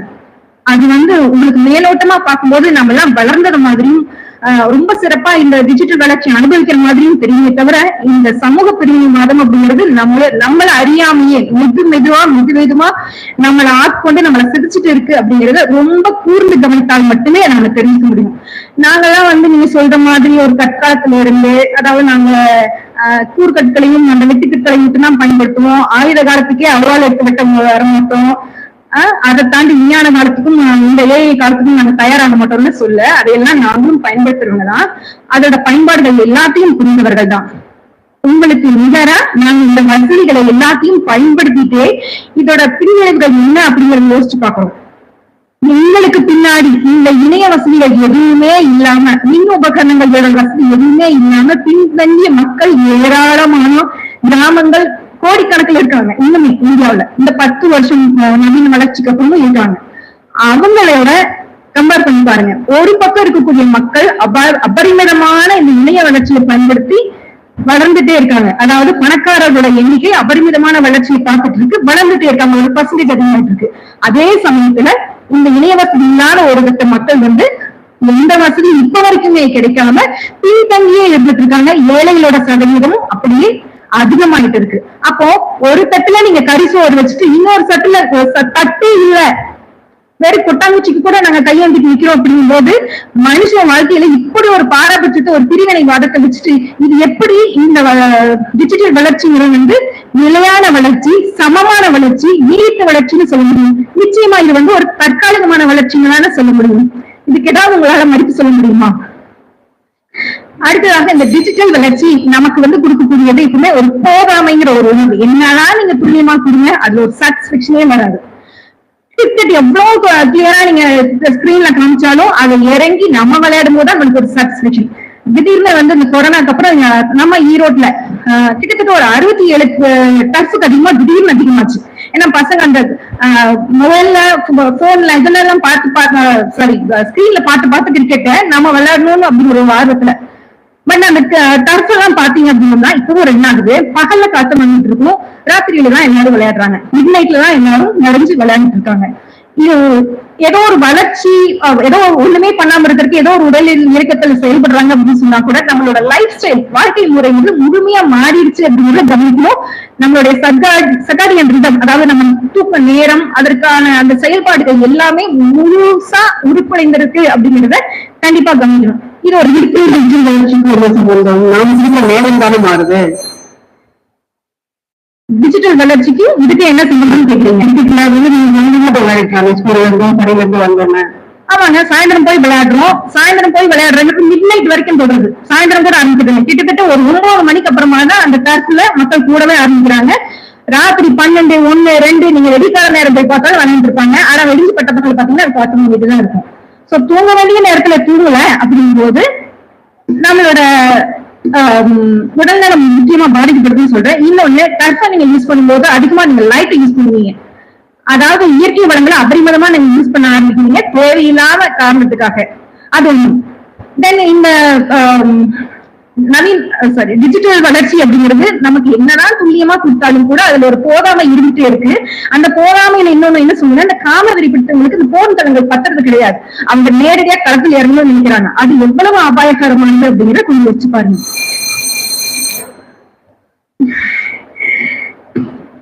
ஆக இந்த டிஜிட்டல் வளர்ச்சி அப்படிங்கிறது மனநலனிலோ, உடல் நலனிலோ, சமூக நலனிலோ, பொருளாதார நலத்திலோ, முக்கியமா சுற்றுச்சூழலை முழுசா அபகரிச்சுட்டு இந்த பூமி நமக்கானது மட்டுமல்ல, இந்த உலகத்துல இருக்கக்கூடிய அனைத்து உயிரினங்களுக்கானதும். ஆனா அதை நம்ம நினைக்காம முழுசா இதுல இருக்கக்கூடிய அத்தனை இயற்கை வளங்களையும் நாம மனுஷங்க மட்டுமே அபகரிச்சுட்டு இப்ப நம்ம டிஜிட்டல் வளர்ச்சியில மனித வாழ்வு மேம்பட்டு இருக்கு அப்படின்னு நிச்சயமா சொல்ல முடியாது. முதல்லாம் போயிருக்கு. இது ஒரு தற்காலிகமான வளர்ச்சி தான் அப்படின்னு சொல்லி நன்றி விரும்புகிறேன். எங்களோட தலைவி சிந்தனை கொண்டல் கூட இருக்காங்க. அதனால எதிரிலை தலைவர் என்ன சொன்னாலும் அதுக்கு அவங்க ஈடுகட்ட தயாரா இருக்கிறாங்க. நீங்க நிதானமா கேட்டு பதில் சொல்லுங்க. நன்றி. டிஜிட்டல் இந்தியா 10 வருடமா எண்ணத்தை கேட்டுவிட்டது அப்படின்னு நம்முடைய மத்திய அரசை பார்த்து ஒரு கேள்வி கேட்டிருக்காங்க. சமூகம் பிரிவினைவாதத்தை தான் அதிகமா தூங்கிட்டு இருக்கு. பணக்காரங்க பணக்காரர்களாவே இருந்துட்டு இருக்காங்க, ஏழைகள் ஏழைகளாகவே இருந்துட்டு இருக்காங்க. ஒரு பெரிய வளர்ச்சிங்கிறதே இல்லை. எல்லாத்துக்கும் மேல அவங்க ஒரு தாவரவியல் பட்டதாரிங்கிறது எப்பவுமே அப்பப்ப நிர்வகிச்சுட்டே இருப்பாங்க. அதே மாதிரிதான் சொல்லியிருக்காங்க, இயற்கை வளங்களை நம்ம அளவுக்கு அதிகமாக சுரண்டிக்கிட்டு இருக்கோம் அப்படிங்கிற ஒரு முக்கியமான ஒரு பாயிண்ட தான் சொல்லியிருக்காங்க. சுற்றுச்சூழலை அபகரிச்சுட்டு இருக்கிறோங்கிற ஒரு விஷயத்தையும் முத்தாய்ப்பாக சொல்லி முடித்துவிட்டு தனது அணியின் தலைவிக்கும் இன்னும் நீங்க கவலைப்படாதீங்க, கண்டிப்பாக ஒரு முடக்கிதான் கிடக்குது, டிஜிட்டல் வளர்ச்சி நாட்டை மனித வாழ்வை முடக்கிதான் இருக்கு அப்படின்னு அவங்களுக்கும் ஒரு ஆதரவை கொடுத்து விட்டு அமர்ந்திருக்கிறார். அவருக்கு நமது வாழ்த்துக்கள். அடுத்ததாக நமது பட்டிமன்ற தளத்தில் டிஜிட்டல் வளர்ச்சி மேம்படுத்துகிறது மனித வாழ்வை என்று அந்த அணியினுடைய தலைவராக திரு R.K. ரமேஷ்குமார் அவர்கள் களம் இறங்குகிறார். ஈரோடு மற்றும் அதன் வளங்கள் பற்றிய புத்தகங்களை எழுத பேராவை கொண்டவர். மேக்ரோ புகைப்படம், சிறிய அளவிலான புகைப்படங்கள் எடுத்தல், இயற்கை விவசாயம் செய்தல் மற்றும் சைக்கிள் ஓட்டுதல் ஆகியவற்றில் ஆர்வமுள்ள பயிற்சியாளர் மற்றும் தொழில் முனைவோர். பாரதியார் பல்கலைக்கழகத்தில் MBA பட்டமும் சாலை மற்றும் போக்குவரத்து நிறுவனத்தில் சிவில் இன்ஜினியரிங் முடித்துள்ளார். ஆதித்ரா நாயக்கடையில் பங்குதாரராகவும் இருக்கிறார். ஜெய் ஆர்ட் கேலரி என்பதன் மூலம் பாரம்பரிய கலைஞர்கள் கேன்வாஸ் அவர்களுடைய தஞ்சை ஓவியங்கள், கேன்வாஸ் ஓவியங்கள், சுவர் ஓவியங்கள், மரச்சிற்பங்கள் போன்ற அவர்களது படைப்புகளை கடந்த 15 வருடங்களாக சந்தைப்படுத்த உதவுகிறார். நேர மேலாண்மையில் மிகவும் உழைப்பு கொண்டவர். தற்போது ஈரோடு வாசலின் தொழில் முனைவோர் குழுவின் இயக்குநராகவும் உள்ளார். பட்டிமன்றத்தில் அவருக்கு முதல் மேடை, அவர் அதிலும் தலைவராக பொறுப்பேற்று இன்று களம் இறங்கியுள்ளார். வாங்க ரமேஷ். என் குலதெய்வம் பொங்கல் நாச்சியம்மனுக்கும் என் இஷ்டதெய்வம் சென்னை முருகரையும் வணங்கி உரையை துவங்குகிறேன். நாங்க டிஜிட்டல் அப்படிங்கும் போது 0s and 1s அப்படிங்கிறத பார்த்தோம். நாங்க 1 மட்டும் பாருங்கன்னு சொல்லல, 0 and 1 சேர்ந்ததுதான் நம்ம டிஜிட்டல். ஆனா எதிரணி என்னன்னா நாங்க 0 மட்டும் தான் பார்ப்போம், கல்யாண வீட்டுல போனாலும் நான் கட்டிட்டு தான் அழுவோம் அப்படின்னு இருக்கிறாங்க. சோ நல்ல விஷயம் நிறைய இருக்கு, அதை நம்ம எப்படி யூஸ் பண்றதா இருக்கு. நீங்க புடவை ஆன்லைன்லயும் வாங்கலாம், PSRல வாரத்துக்கு 3 தடவை போய் வாங்கலாம். சோ புடவை வாங்குறது உங்க ஆட்டிடியூட். இதுக்கு டிஜிட்டல் எந்த வகையிலும் சப்போர்ட் பண்ணல. இல்ல எனக்கு டைம் இல்லை, எனக்கு காலேஜ் டைம் இல்லை, ஒரு யூனிஃபார்ம் எடுக்கணும் அப்படிங்கும் போது ஆன்லைன்ல டக்குன்னு செலக்ட் பண்ணி அங்க ரேட் கம்பேர் பண்ணி ஈஸியா சேல்ஸ் பர்ச்சேஸை க்ளோஸ் பண்றதுக்கு பேர் இருக்குன்னு நாங்க சொல்றோம். ஆனா இல்ல நாங்க பாக்குறப்பெல்லாம் புடவை வாங்குவோம், அவன் அட்வர்டைஸ்மெண்ட் போடுறப்பெல்லாம் சமோசா ஆர்டர் பண்ணுவோம்னா அதுக்கு நாங்க என்னங்க பண்ண முடியும்? சமோசா வேணுமா வேண்டாமா முடிவு பண்றது நீங்க. ஆமா அவங்க வியாபாரத்துக்கு சொல்லத்தான் செய்யலாம். அடுத்து சொல்லியிருந்தாங்க இப்போ சமையல்ல அவங்களோட ஸ்கில்ஸ் எல்லாம் இம்ப்ரூவ் பண்ணனாலதான் இப்போ டிஜிட்டல்ல பண்ணிட்டு இருக்காங்க. இல்லைங்க, இன்னைக்கும் பசங்க டிஜிட்டல் ஸ்கில்ஸ் இம்ப்ரூவ் பண்ணிட்டு தான் இருக்காங்க. அந்த ஸ்கில்ஸ் நமக்கு தெரியல. அவங்க டிஜிட்டல் கிரியேட்டர்ஸா இருக்காங்க, டிஜிட்டல் டிராயிங் பெயிண்டர்ஸா இருக்காங்க. அந்த மாதிரி நிறைய ஸ்கில்ஸ் இன்னைக்கு பண்ணிட்டு தான் இருக்காங்க. நாம தான் அதை தெரிஞ்சுக்காத இருக்கோம். வாட்ஸ்அப்ல நம்ம என்ன பண்ணிட்டோம் அப்படின்னு பாக்குறோம். இன்னைக்கு தலைவரும் சரி, நம்ம எதிர்கட்சி தலைவர்கள்னா நம்ம கண்ணாடி வீட்டுல இருந்து கல்ல இருந்து தெரிஞ்சுட்டு இருக்கோம். நம்ம வாசலே வாட்ஸ்அப் குரூப் தான் ஆரம்பிச்சது. அதுல நம்ம எல்லாம் மேம்பட்டதுதான் இன்னைக்கு இவ்வளவு பெரிய குழுமமா இருக்கும். வாட்ஸ்அப்போட முக்காவாசி ஆக்டிவிட்டிஸ் பார்த்தோம்னா நமக்கு டிஜிட்டலா தான் இருக்கு. ஏன் அப்படின்னா நமக்கு அதுல இருக்க கன்வீனியன்ஸ், வேற வேற ஜார்ஜில இருக்கவங்க எல்லாத்தையும் ஒன்னா சேர்த்திருக்கோம். வேற வேற டைம்ல இருக்கவங்க எல்லாத்தையும் போன வாரம் ஏன் 78 பேர் வந்தாங்க, இன்னைக்கு ஏன் 10 பேர் தான் இருக்காங்க, அதுலயே தெரிஞ்சிருச்சு. டிஜிட்டல் தான் எல்லாத்துக்கும் கன்வீனியன்ஸ். அதையே நீங்க ஒத்துக்க மாட்டேங்கிறீங்க. அடுத்து ரீல்ஸ் பார்த்து என் டைம் வேஸ்ட் ஆகுதுங்க. யாருமே உங்களை ரீல்ஸ் பார்க்க சொன்னா யூடியூப் ஆப் எடுத்துருங்க, ஃபேஸ்புக்ல போகாதீங்க. நீங்க அங்க போய் பார்த்துட்டு எனக்கு டைம் வேஸ்ட் ஆகுது செலவு பண்றேன். எனக்கு பேங்கிங் ஆப் தான் இருக்குது. பேங்கிங் ஆப்ல எல்லாத்துலயுமே கொடுத்துருக்கான். இன்வெஸ்ட்னு ஒரு ஆப்ஷன் கொடுத்துருக்கான், சேவ்னு ஒரு ஆப்ஷன் கொடுத்துருக்கான். இல்ல நம்ம நண்பர் கேட்டீங்கன்னா க்ரோன்னு ஒரு ஆப் சொல்லுவாரு. நீங்க வீட்டுல இருந்துகிட்டே ஷேர் வாங்கலாம், மியூச்சுவல் ஃபண்ட்ஸ்ல இன்வெஸ்ட் பண்ணலாம். நீங்க அதெல்லாம் விட்டுட்டு நான் ஜிபேல பிரியாணி மட்டும் தான் வாங்குவேன்னா அதுக்கு டிஜிட்டல் என்ன பண்ணும்? என்ன வேணும் நீங்க முடிவு பண்ணுங்க. இது ஒரு டூல், எல்லாத்துக்கும் சப்போர்ட் பண்ணும். நம்ம எதிர்கட்சிக்காரங்க இங்க மட்டும் தான் எதிர்கட்சியா இருந்தாங்கன்னு நினைச்சேன். அவங்க நம்ம நாட்டோட எதிர்கட்சியா சொல்லிட்டு இருக்காங்க. நம்ம இன்னும் சொன்ன மாதிரிதான் நம்ம பினான்ஸ் மினிஸ்டர் சொல்லிட்டு இருந்தாரு, எல்லை கட்டவும் கீரை கடைக்காரங்களும் இன்டர்நெட் வச்சிருப்பாங்களா, யூபிஐ கோட் வச்சிருப்பாங்களா, என்ன நடக்கும் அப்படின்னு. So rest is history. இன்னைக்கு எவ்வளவு டிரான்சாக்சன்ஸ் நம்ம யூபிஐல நடந்துட்டு இருக்குது, நாம என்ன பண்ணிட்டு இருக்கோம் அப்படிங்கிறது. சோ நம்ம அன்றாட வாழ்க்கையில நம்ம என்ன பண்றோம், நம்ம பர்ச்சேஸ்ல எவ்வளவு யூபிஐ சாரி டிஜிட்டல் ஹெல்ப் பண்ணிருக்கு அப்படின்னு பார்த்தோம். ஆகுமெண்டட் ரியாலிட்டி அப்படின்னு நம்ம சொல்றோம். ஒரு நகை எடுத்து போட்டு பாக்குறோம், நம்ம போட்டோ அதுல போட்டோம்னா நமக்கு அது எப்படி செட் ஆகுது?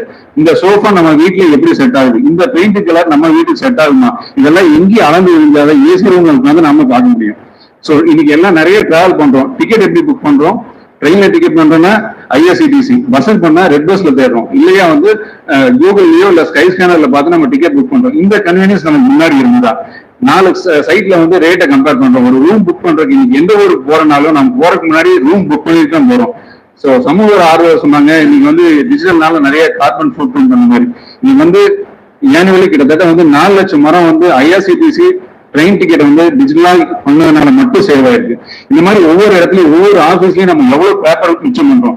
நீங்க எக்ஸ்க்ளூசிவ் பார்த்தோம்னா கவர்மெண்ட் ஆஃபீஸ்லயும் இன்ஸ்டிடியூஷன்ஸ்லயும் பேப்பர்ல வந்து ஒரு கையெழுத்து வேணும் அப்படிங்கறதுனாலதான் வந்து அவ்வளவு ஃபைல்ஸ் வந்து சேர்ந்துகிட்டே போயிட்டு இருக்குங்க. நீங்க டிராவல்ல வந்து எவ்வளவு சேஃப்டி ஃபீச்சர்ஸ் வந்துருக்கு. நம்ம ரெகுலரா ஹைவேஸ்ல டிராவல் பண்றது தெரிஞ்சிருக்கும். கார்ல எல்லாம் பாத்தீங்கன்னா அடாஸ்னு ஒரு ஃபீச்சர், நீங்க ரெகுலரா டிராவல் பண்ணிட்டு இருக்கீங்க, அந்த லைனை விட்டு நீங்க டிவேட் ஆகி போயிட்டீங்கன்னா அது ஸ்டேரிங்கை கண்ட்ரோல் பண்ணுது, உங்களை அலர்ட் பண்ணுது, இல்ல உங்களுக்கு முன்னாடி ஒரு பெரிய வெஹிக்கிள் இருந்ததுன்னா அலர்ட் பண்ணுது. இந்த மாதிரி விஷயங்கள்லாம் ஏன் நீங்க வந்து பாசிட்டிவா பாத்துக்க மாட்டேங்கிறீங்க? சோ நிறைய ஆப் இருக்கு. காலேஜ் பசங்களுக்கு பிள்ளைங்களுக்கு வந்து நிறைய பாதுகாப்பு இல்லைன்னு சொல்றீங்க. இன்னைக்கு காவலன் ஆப் இருக்கு, ஒவ்வொரு ஸ்கூல்லயும் வந்து SOS ஆப்ஸ் இருக்கு. இதெல்லாம் ஏன் நான் பாசிட்டிவா யூஸ் பண்ணிக்குவாரு? ஹெல்த் வைஸ் பார்த்தோம்னா இன்னைக்கு வந்து டயக்னாசிஸ் வந்து ஆர்டிபிஷியல் இன்டெலிஜென்ஸ் அபரிதமா வளர்ந்துருக்குங்க. இன்னைக்கு வந்து சர்ஜரிஸ் எல்லாம் வந்து ரொம்ப இன்வெஷன் வந்து ரொம்ப கம்மியா ஒரு சின்ன சர்ஜரியில வந்து அழகழகா பண்றாங்க. ஈவன் வந்து ரொபாட்டிக்ஸ்ல வந்து பிரெயின் சர்ஜரி ஆகட்டும், நீ சர்ஜரி ஆகட்டும், பேக் போன் சர்ஜரி ஆகட்டும் ரொம்ப ரிஸ்க் குறைச்சு பண்ணி கொடுத்துருக்காங்க. இந்த மாதிரி டெவலப்ஸ்லாம் இருக்கும்போது நம்மளோட லைஃப் எக்ஸ்பெக்டன்சி இன்க்ரீஸ் ஆயிருக்கு. இதை பத்திலாம் ஏன் நம்ம பாசிட்டிவா பார்க்க முடியாது? எங்கேயோ இன்க்ரீஸ் ஆயிருக்கு. ஆமா சார், நம்ம வந்து செலவு அதுக்கான இன்வெஸ்ட்மெண்ட்ஸ் அதெல்லாம் அது வேற டிபார்ட்மெண்ட் மறுபடியும் பாத்துக்கோங்க. சோ இன்னைக்கு வந்து எக்ஸசைஸ் வந்து முதல்ல தூக்கிட்டு சுத்திக்கணும். இன்னைக்கு வந்து எல்லா டாக்டர்ஸ்க்கும் அப்படியே அவங்களுக்கு வந்து கம்ப்யூட்டர்ஸ்ல டிரான்ஸ்பர் ஆயிடுது, பிரிஸ்கிரிப்ஷன் நமக்கு வந்து ஈஸியா வந்தது. இந்த மாதிரி அட்வான்ஸ்மெண்ட்ஸ் நம்ம ஏன் பாக்குறது இல்ல? ஒர்க் லைஃப் பேலன்ஸ் இன்னைக்கு வந்து சாஃப்ட்வேர்ல வந்து முதல்ல நிறைய பேசிட்டு இருந்தோம். ஒர்க் லைஃப் பேலன்ஸ் இன்னைக்கு வந்து நிறைய கம்பெனிஸ் வந்து ஆல்மோஸ்ட் 30-40% வந்து ஒர்க் ஃப்ரம் ஹோம் இருக்கும்போது இங்க இருக்க பசங்க அவங்களோட பேஷனான சாஃப்ட்வேர் ஒர்க்கையும் பாக்குறாங்க, அவங்க ஃபேமிலி பிசினஸ்லயும் அவங்களோட கான்ட்ரிபியூஷன் இருந்து ஒரு பேரலா எல்லாத்தையுமே ரன் பண்ணி போயிட்டு இருக்காங்க. இன்னைக்கு வந்து டிராவலிங் குறைஞ்சிருக்கு. நீங்க வந்து எந்த சிட்டில இருந்து இப்போ சார் பெங்களூர்ல இருக்கவங்க, சென்னையில இருக்கவங்க 1 மணி நேரம் 2 மணி நேரம் போயிட்டு இருந்தது வந்து ஒர்க் ஃப்ரம் ஹோம்னால பார்த்தா டிராவல் ஸ்ட்ரெஸ் குறைஞ்சிருக்கு. அகைன் கார்பன் ஃபுட் பிரிண்ட் குறைஞ்சிருக்கு. முதல்ல வந்து ஒரு விஷயம் படிக்கணும்னா நம்ம திருக்குறள் படிக்கிறது இன்னைக்கு வந்து டெய்லியும் வந்து வாசல்ல போட்டுட்டு இருக்கோம். எத்தனை பேர் நம்ம திருக்குறள் புக் எடுத்து பார்த்து அதுக்கப்புறம் இதுல போட்டிருக்கோம்? எல்லாருமே நம்ம நெட்ல இருந்தானே தேடி எடுக்கிறோம். அவ்வளவு ஈஸியா தானே இருக்கு. எந்த குரல் நம்பரை போட்டு நம்ம தேடணும்னா நம்ம குரல் மட்டும் என்ன அதிகாரம் தெரியாத கூட அந்த குரல் எடுத்து நம்ம போடுறோம்ல. வாசலே வந்து முழுக்க வந்து டிஜிட்டலா தான் நடந்துட்டு இருக்கு. இதுல வந்து நம்ம பெனிஃபிட் ஆகலையா? இப்ப நம்ம டிஜிட்டலா நான் பெனிஃபிட் ஆகலன்னா நான் வாசல்ல பெனிஃபிட் ஆகலன்னு சொல்ற மாதிரி ஆச்சு. அந்த மாதிரி யாரா இருக்கீங்க தலைவரை? எத்தனை வந்து பதில் சொல்லுவாங்க? பிசினஸ் சினாரியோ இன்னைக்கு வந்து முத்தரசன் வந்து இவ்வளவு ஜாலியா உட்கார்ந்துட்டு இருக்காங்கன்னா 10 சென்டர்ல அங்க பாட்டு பிசினஸ் நடந்துட்டு இருக்கு. அவர் ஒரு கண்ட்ரோல் சென்டர் இருக்காரு. அந்த கண்ட்ரோல் சென்டர்ல எந்த லாரில எத்தனை டன்னு ஏற்றி இருக்காங்க, அதுல எவ்வளவு பிளாஸ்டிக் இருக்கு, எல்லா டேட்டாவும் போய் பார்த்துப்பாரு. அவர் இருக்காரு இல்லையா, அந்த டேட்டா வந்து ரெக்கார்ட் ஆகிட்டே இருக்கு. மாதிரி ஒரு கிளர்க் அதை என்ட்ரி பண்ண வேணாம், அது என்ட்ரி பண்ணதை ரீஎன்ட்ரி பண்ணி கரெக்ஷன் ஆயிடுச்சு, தப்பாயிருச்சு, டேட்டா பிரிஞ்சு போச்சு அப்படிங்கறதுலாம் கிடையாது. எவ்வளவு ஈஸியா இருக்கு. இன்னைக்கு ஹோம் பிளானர்ஸ் நம்ம எதிரணி தலைவர் மாதிரி இன்னும் வந்து லட்சம் மக்கள் வந்து இன்னைக்கு வீட்டுல இருந்து கடலை உருண்டை சுண்டு என்னென்னவோ பண்ணிட்டு இருக்காங்க. நம்ம நடுவர் அவர் கூட பாத்தீங்கன்னா டெய்லி காலையில வந்து ஹெல்த்தியா சேலட் சாப்பிட்டு இருக்காங்க. எந்த எஃபர்ட் இருக்காது, வீட்டுக்கே சேலட் வந்துருது. 6 மணிக்கு வாக்கிங் போறாங்க, 7 மணிக்கு சேலட் வாசப்படியில இருக்கு. இது வந்து டிஜிட்டல் இருந்து நம்ம வாழ்க்கையை மேம்படுத்தலையா? டிஜிட்டல் வராது, டிஜிட்டல் ஆர்டர் பண்றீங்க. நம்ம வந்து ஸ்மால் என்டர்பிரைனர்ஸ் பாத்தீங்கன்னா நம்ம பெரிய இன்ஃப்ராஸ்ட்ரக்சர் வேண்டியது இல்ல. டிஜிட்டல் எல்லாம் பாத்தீங்கன்னா கிளவுட் ஸ்டோரேஜ், நிறைய சாஃப்ட்வேர் சொல்ற மாதிரி வந்து நிறைய சாஃப்ட்வேர்ஸ் நம்ம ஈஸியா கிடைக்குது. இது மூலியமா சின்ன டவுன்ல இருக்க பசங்களுக்கு வந்து சாஃப்ட்வேர் அந்த எக்ஸ்பீரியன்ஸ் கிடைக்கும். நீங்க சொன்னீங்களே பணக்காரங்க ஆயிட்டே போறாங்க, ஏழைகள் ஏழையா இருக்காங்க. இந்த பேரிட்டி குறைஞ்சிட்டு இருக்கு. நீங்க சிவகரையில இருந்து கனவு வில்லேஜ்னு சொல்லிட்டு ஒருத்தர் வந்து பாத்தீங்கன்னா அந்த ஏரியால இருக்க ஸ்டூடெண்ட்ஸ் மட்டும் சாஃப்ட்வேர் இன்ஜினியர்ஸ் வச்சு அங்கிருந்து சாஃப்ட்வேர் டெவலப் பண்ணி நிறைய பண்ணிட்டு இருக்காங்க. இது எல்லாத்தையும் தாண்டி ஜென்ரலா நம்ம போட்டோ, எத்தனை போட்டோ, பழைய போட்டோ ஆல்பத்தை நம்ம கையில வச்சிருக்கோம். இதே டிஜிட்டல் ஒரு போன்ல 4 வருஷம் 5 வருஷம் எடுத்த போட்டோஸ் நம்ம கையில வச்சிருக்கீங்க. யாரு கேட்டாலும் டக்குன்னு நம்ம எடுத்து பாக்குறது இல்லையா?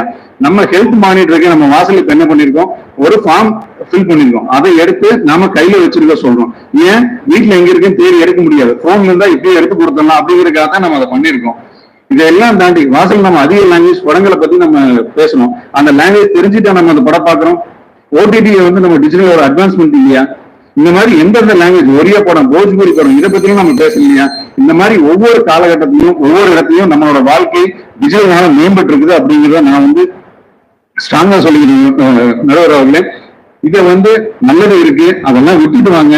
சில தப்பு இருந்தா எப்படி யூஸ் பண்றேன்னு கத்துக்க, சொல்லித்தரோம், அந்த மாதிரி யூஸ் பண்ணிக்கங்க. நன்றி, வணக்கம்.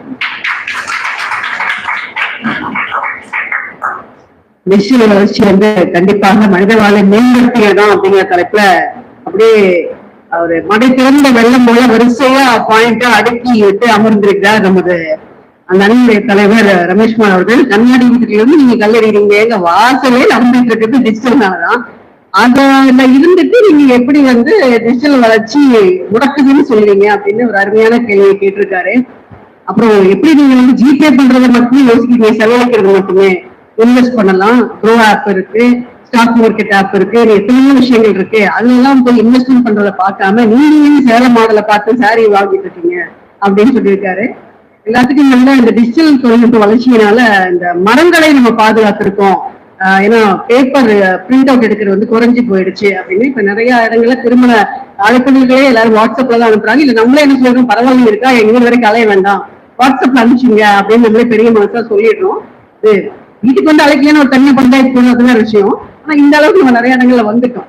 எல்லாத்துக்கும் மேல சொல்ற பாருங்க, குழந்தை வாசல்ல போட்டா எத்தனை பேர் புத்தகத்தை எடுத்து பார்த்துட்டு அதுக்கான விளக்கங்களை போட்டிருக்கோம் அப்படின்னு. எல்லாத்துக்கும் மேல குயிக் ஆக்சஸ், உடனே யார் என்ன கேட்டாலும் நம்ம அந்த மொபைல்ல வச்சிருந்தோம் அப்படின்னா உடனடியா எடுத்து கொடுக்க முடியுங்கிறது உண்மைதான். இப்படி மன வரிசையா பாயிண்டா அடுக்கி ஒரு பெரிய கட்டடம், எல்ஐசியில பெரிய கட்டடம் கட்டிட்டாரு. இந்த கட்டடத்தை துக்குநீரா தகர்த்தெறிகிறதுக்காக வரப்போறாங்க நம்முடைய அதாவது முடக்குகிறது அப்படிங்கிற அணியினுடைய தலைவி திரு லோகேஸ்வரி. இவங்க வந்து கணினி அறிவியலில் முதுநிலை பட்டம் பெற்றவர், கணித்தாளர் மற்றும் காசாளராக 4 வருடங்கள் பணியாளர் மிக்கவர். ஜேசி அமைப்புல 2018 முதல் உறுப்பினராக இருந்து வருகிறார். மேலும் மண்டல அளவில் ஜேசியின் சான்றிதழ் பெற்ற பயிற்றுவரும் ஆவார். 2023ஆம் ஆண்டு மகளிர் பிரிவின் செயலாளராக இருந்துள்ளார். 2024 மகளிர் பிரிவின் தலைவராகவும் இருந்துள்ளார். அது மட்டும் இல்ல, ஜேசி அமைப்பு 2023ஆம் ஆண்டின் சிறந்த பெண் உறுப்பினர், மண்டல அளவில் சிறந்த பட்டிமன்ற பேச்சாளர், சிறந்த ஜேசி உறுப்பினர் பல விருதுகளை பெற்றிருக்கிறார். நல்ல பாடகி, எள்ளி வயல் பூக்களையோ பாடல் இவருடைய அடையாளமும் சொல்லலாம். நடனம் ஆடுதல் அவருக்கு ரொம்ப பிடிச்ச விஷயம். இங்கே அதாவது நிறைய விளம்பரங்களுக்கு குரலை கொடுக்கக்கூடியவர். இன்று காலை கூட வெள்ளாள கல்லூரியில் நடக்கக்கூடிய கிடத்தான் பந்தயம் பற்றிய ஒரு குரலை பதிவு செய்திருக்கிறார். நல்ல பேச்சாளர், கண்டென்ட் கிரியேட்டர், எல்லோரும் சொன்னது போல இணைய வழியில் நடத்தி வருகிறார். அவர் பேச வந்திருக்கிறது இணையம் முடக்குகிறது என்று ஈரோடு வாசலில் மனநலம் மற்றும் பயிற்சி இயக்குநராகவும் இருந்து வருகிறார். லோகேஷ், நீங்க பேசலாம். நடுவர் அவர்களே, எனது அன்னை தமிழுக்கும் இந்த பட்டிமன்றத்தை நேரடியாக காண வந்திருக்கக்கூடிய உங்கள் அனைவருக்கும், எதிரணி பேச்சாளர்களுக்கும் இனவெளி பேச்சாளர்களுக்கும் நடுவர் அவர்களுக்கும் எனது வணக்கத்தை கூறி, தலைப்பு வந்து மனித வாழ்வை டிஜிட்டல் வளர்ச்சி மேம்படுத்துகிறதா முடக்குகிறதா?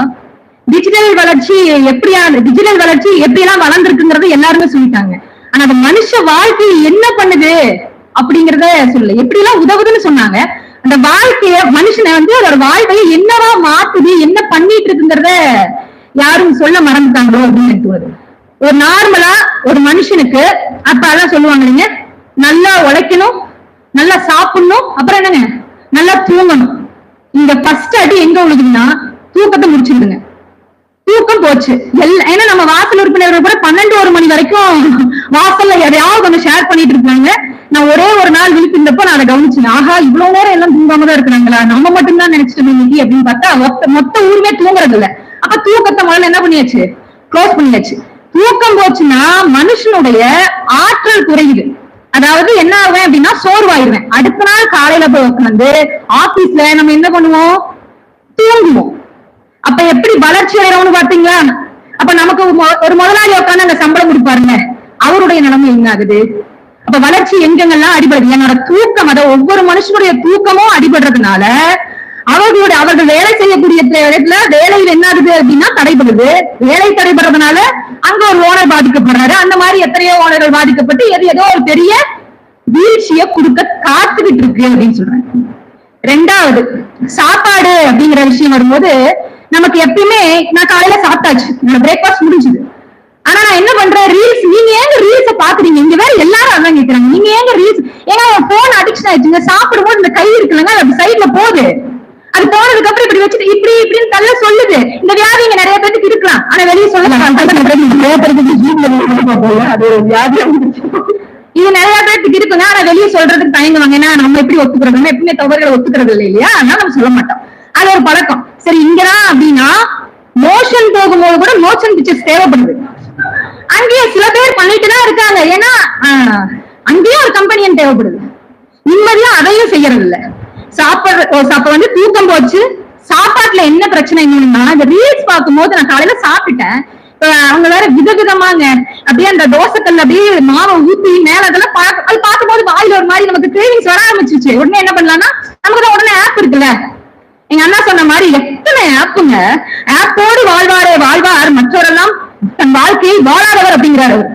ஆப்போட வாழு, மனுஷங்க எல்லாம் என்னத்துக்கு உனக்கு, தனிமையாயிரு, ஆப்போட வாழ் அப்படின்னு சொல்லி கொடுத்துட்டு இருக்காங்க. இந்த டிஜிட்டல் வளர்ச்சி மனுஷன் என்ன பண்ணுன்னா, மனுஷனே உனக்கு தேவையில்லடா, எல்லாத்துக்கும் நான் இருக்கேன், நீ யார டிபெண்ட் பண்ணும், என்ன மட்டும்தான் டிபெண்ட் பண்ணும். நான் சார்ஜோட இருக்கிற வரைக்கும் நீ என்ன பண்ணலாம், சந்தோஷமா இருக்கலாம். என் சார்ஜ் குறைஞ்சதுன்னா நீ அப்செட் ஆயிரு அப்படிங்கறத நமக்கு சொல்லி கொடுத்துட்டு இருக்கு. அப்ப ஆப்ல என்ன பண்ணலாம், ஆர்டர் பண்ணலாம். சோ காலையில சாப்பிட்டாச்சு, லஞ்ச் கடையில என்ன பண்ணியாச்சு, ஆர்டர் பண்ணியாச்சு, சாப்பிட்டாச்சு. என்னுடைய அணி தோழி சொன்னாங்க இல்லையா, ஒபீஸ் ஆகுது, நான் நிறைய சாப்பிடுறேன், ஏன்னா கிரேவிங்ஸ். இதேதான் பான் பாக்குறவங்களுக்கு அதான் சொல்லுவாங்க, நீங்க பாக்காதீங்க, பாக்குறதன் விளைவு என்ன அப்படின்னா நமக்கு அந்த கிளர்ச்சி ஏற்படுத்திக்கிட்டே இருக்குது அப்படிங்கறதுனால, தேவையில்லாத நேரத்துல அதெல்லாம் உண்டாகுது அப்படிங்கறதுனால. அப்ப இதேதான் ஃபுட்டுக்கும், பார்க்க ஆசை தேவையில்லாத வருது, இப்ப வாங்கி சாப்பிட சொல்லுது, சாப்பிட்டதன் விளைவு அப்புறம் ஆஸ்பத்திரிக்கு போறோம். அது நடக்குது. இதுதான் மனித வளர்ச்சிக்கு உதவுற விதம் பாருங்க எப்படி உதவுதுன்னு. இதுல ஏதோ ஒரு முதலாளி கண்டிப்பா வளர்ந்துட்டு இருக்கிறாரு, அதுல எந்த கிளையுமே இல்ல. ரெண்டாவது, உறவு. இந்த உறவு அப்படின்னு பத்தி பேசும்போது நீங்க இவர் என்ன சொன்னீங்க, டோபமைன் சுரக்குது அப்படின்னு சொன்னாங்களே, கணவர் புது கணவர் தானே, அப்ப உங்க கல்யாணமே பண்ணிட்டு தேவையில்லை. போன வந்து இங்க எல்லாத்துக்கும் என்ன பண்ணிட்டு, பசங்க நிறைய பேர் கல்யாணம் ஆகாம இருக்கீங்க, நீ சந்தோஷமா இருக்கணும்னா என்ன பண்ணிக்கோ, ஒரு போனை வச்சுக்கோ, ஃபுல் சார்ஜோட எப்படி இருக்கிற மாதிரி ஒரு போன், சந்தோஷமா வாழலாம் அப்படின்னு தாங்க கொடுக்கணும். அப்ப வீட்டுல இருக்க எல்லாத்துக்கும் ஒரு போனை கொடுத்துட்டாரு, அவர்கள் நிம்மதியாக சந்தோஷமாக வாழ்ந்து விடுவார்கள் எனது அருமையத்தை சொல்லி செஞ்சிருக்கிறார்.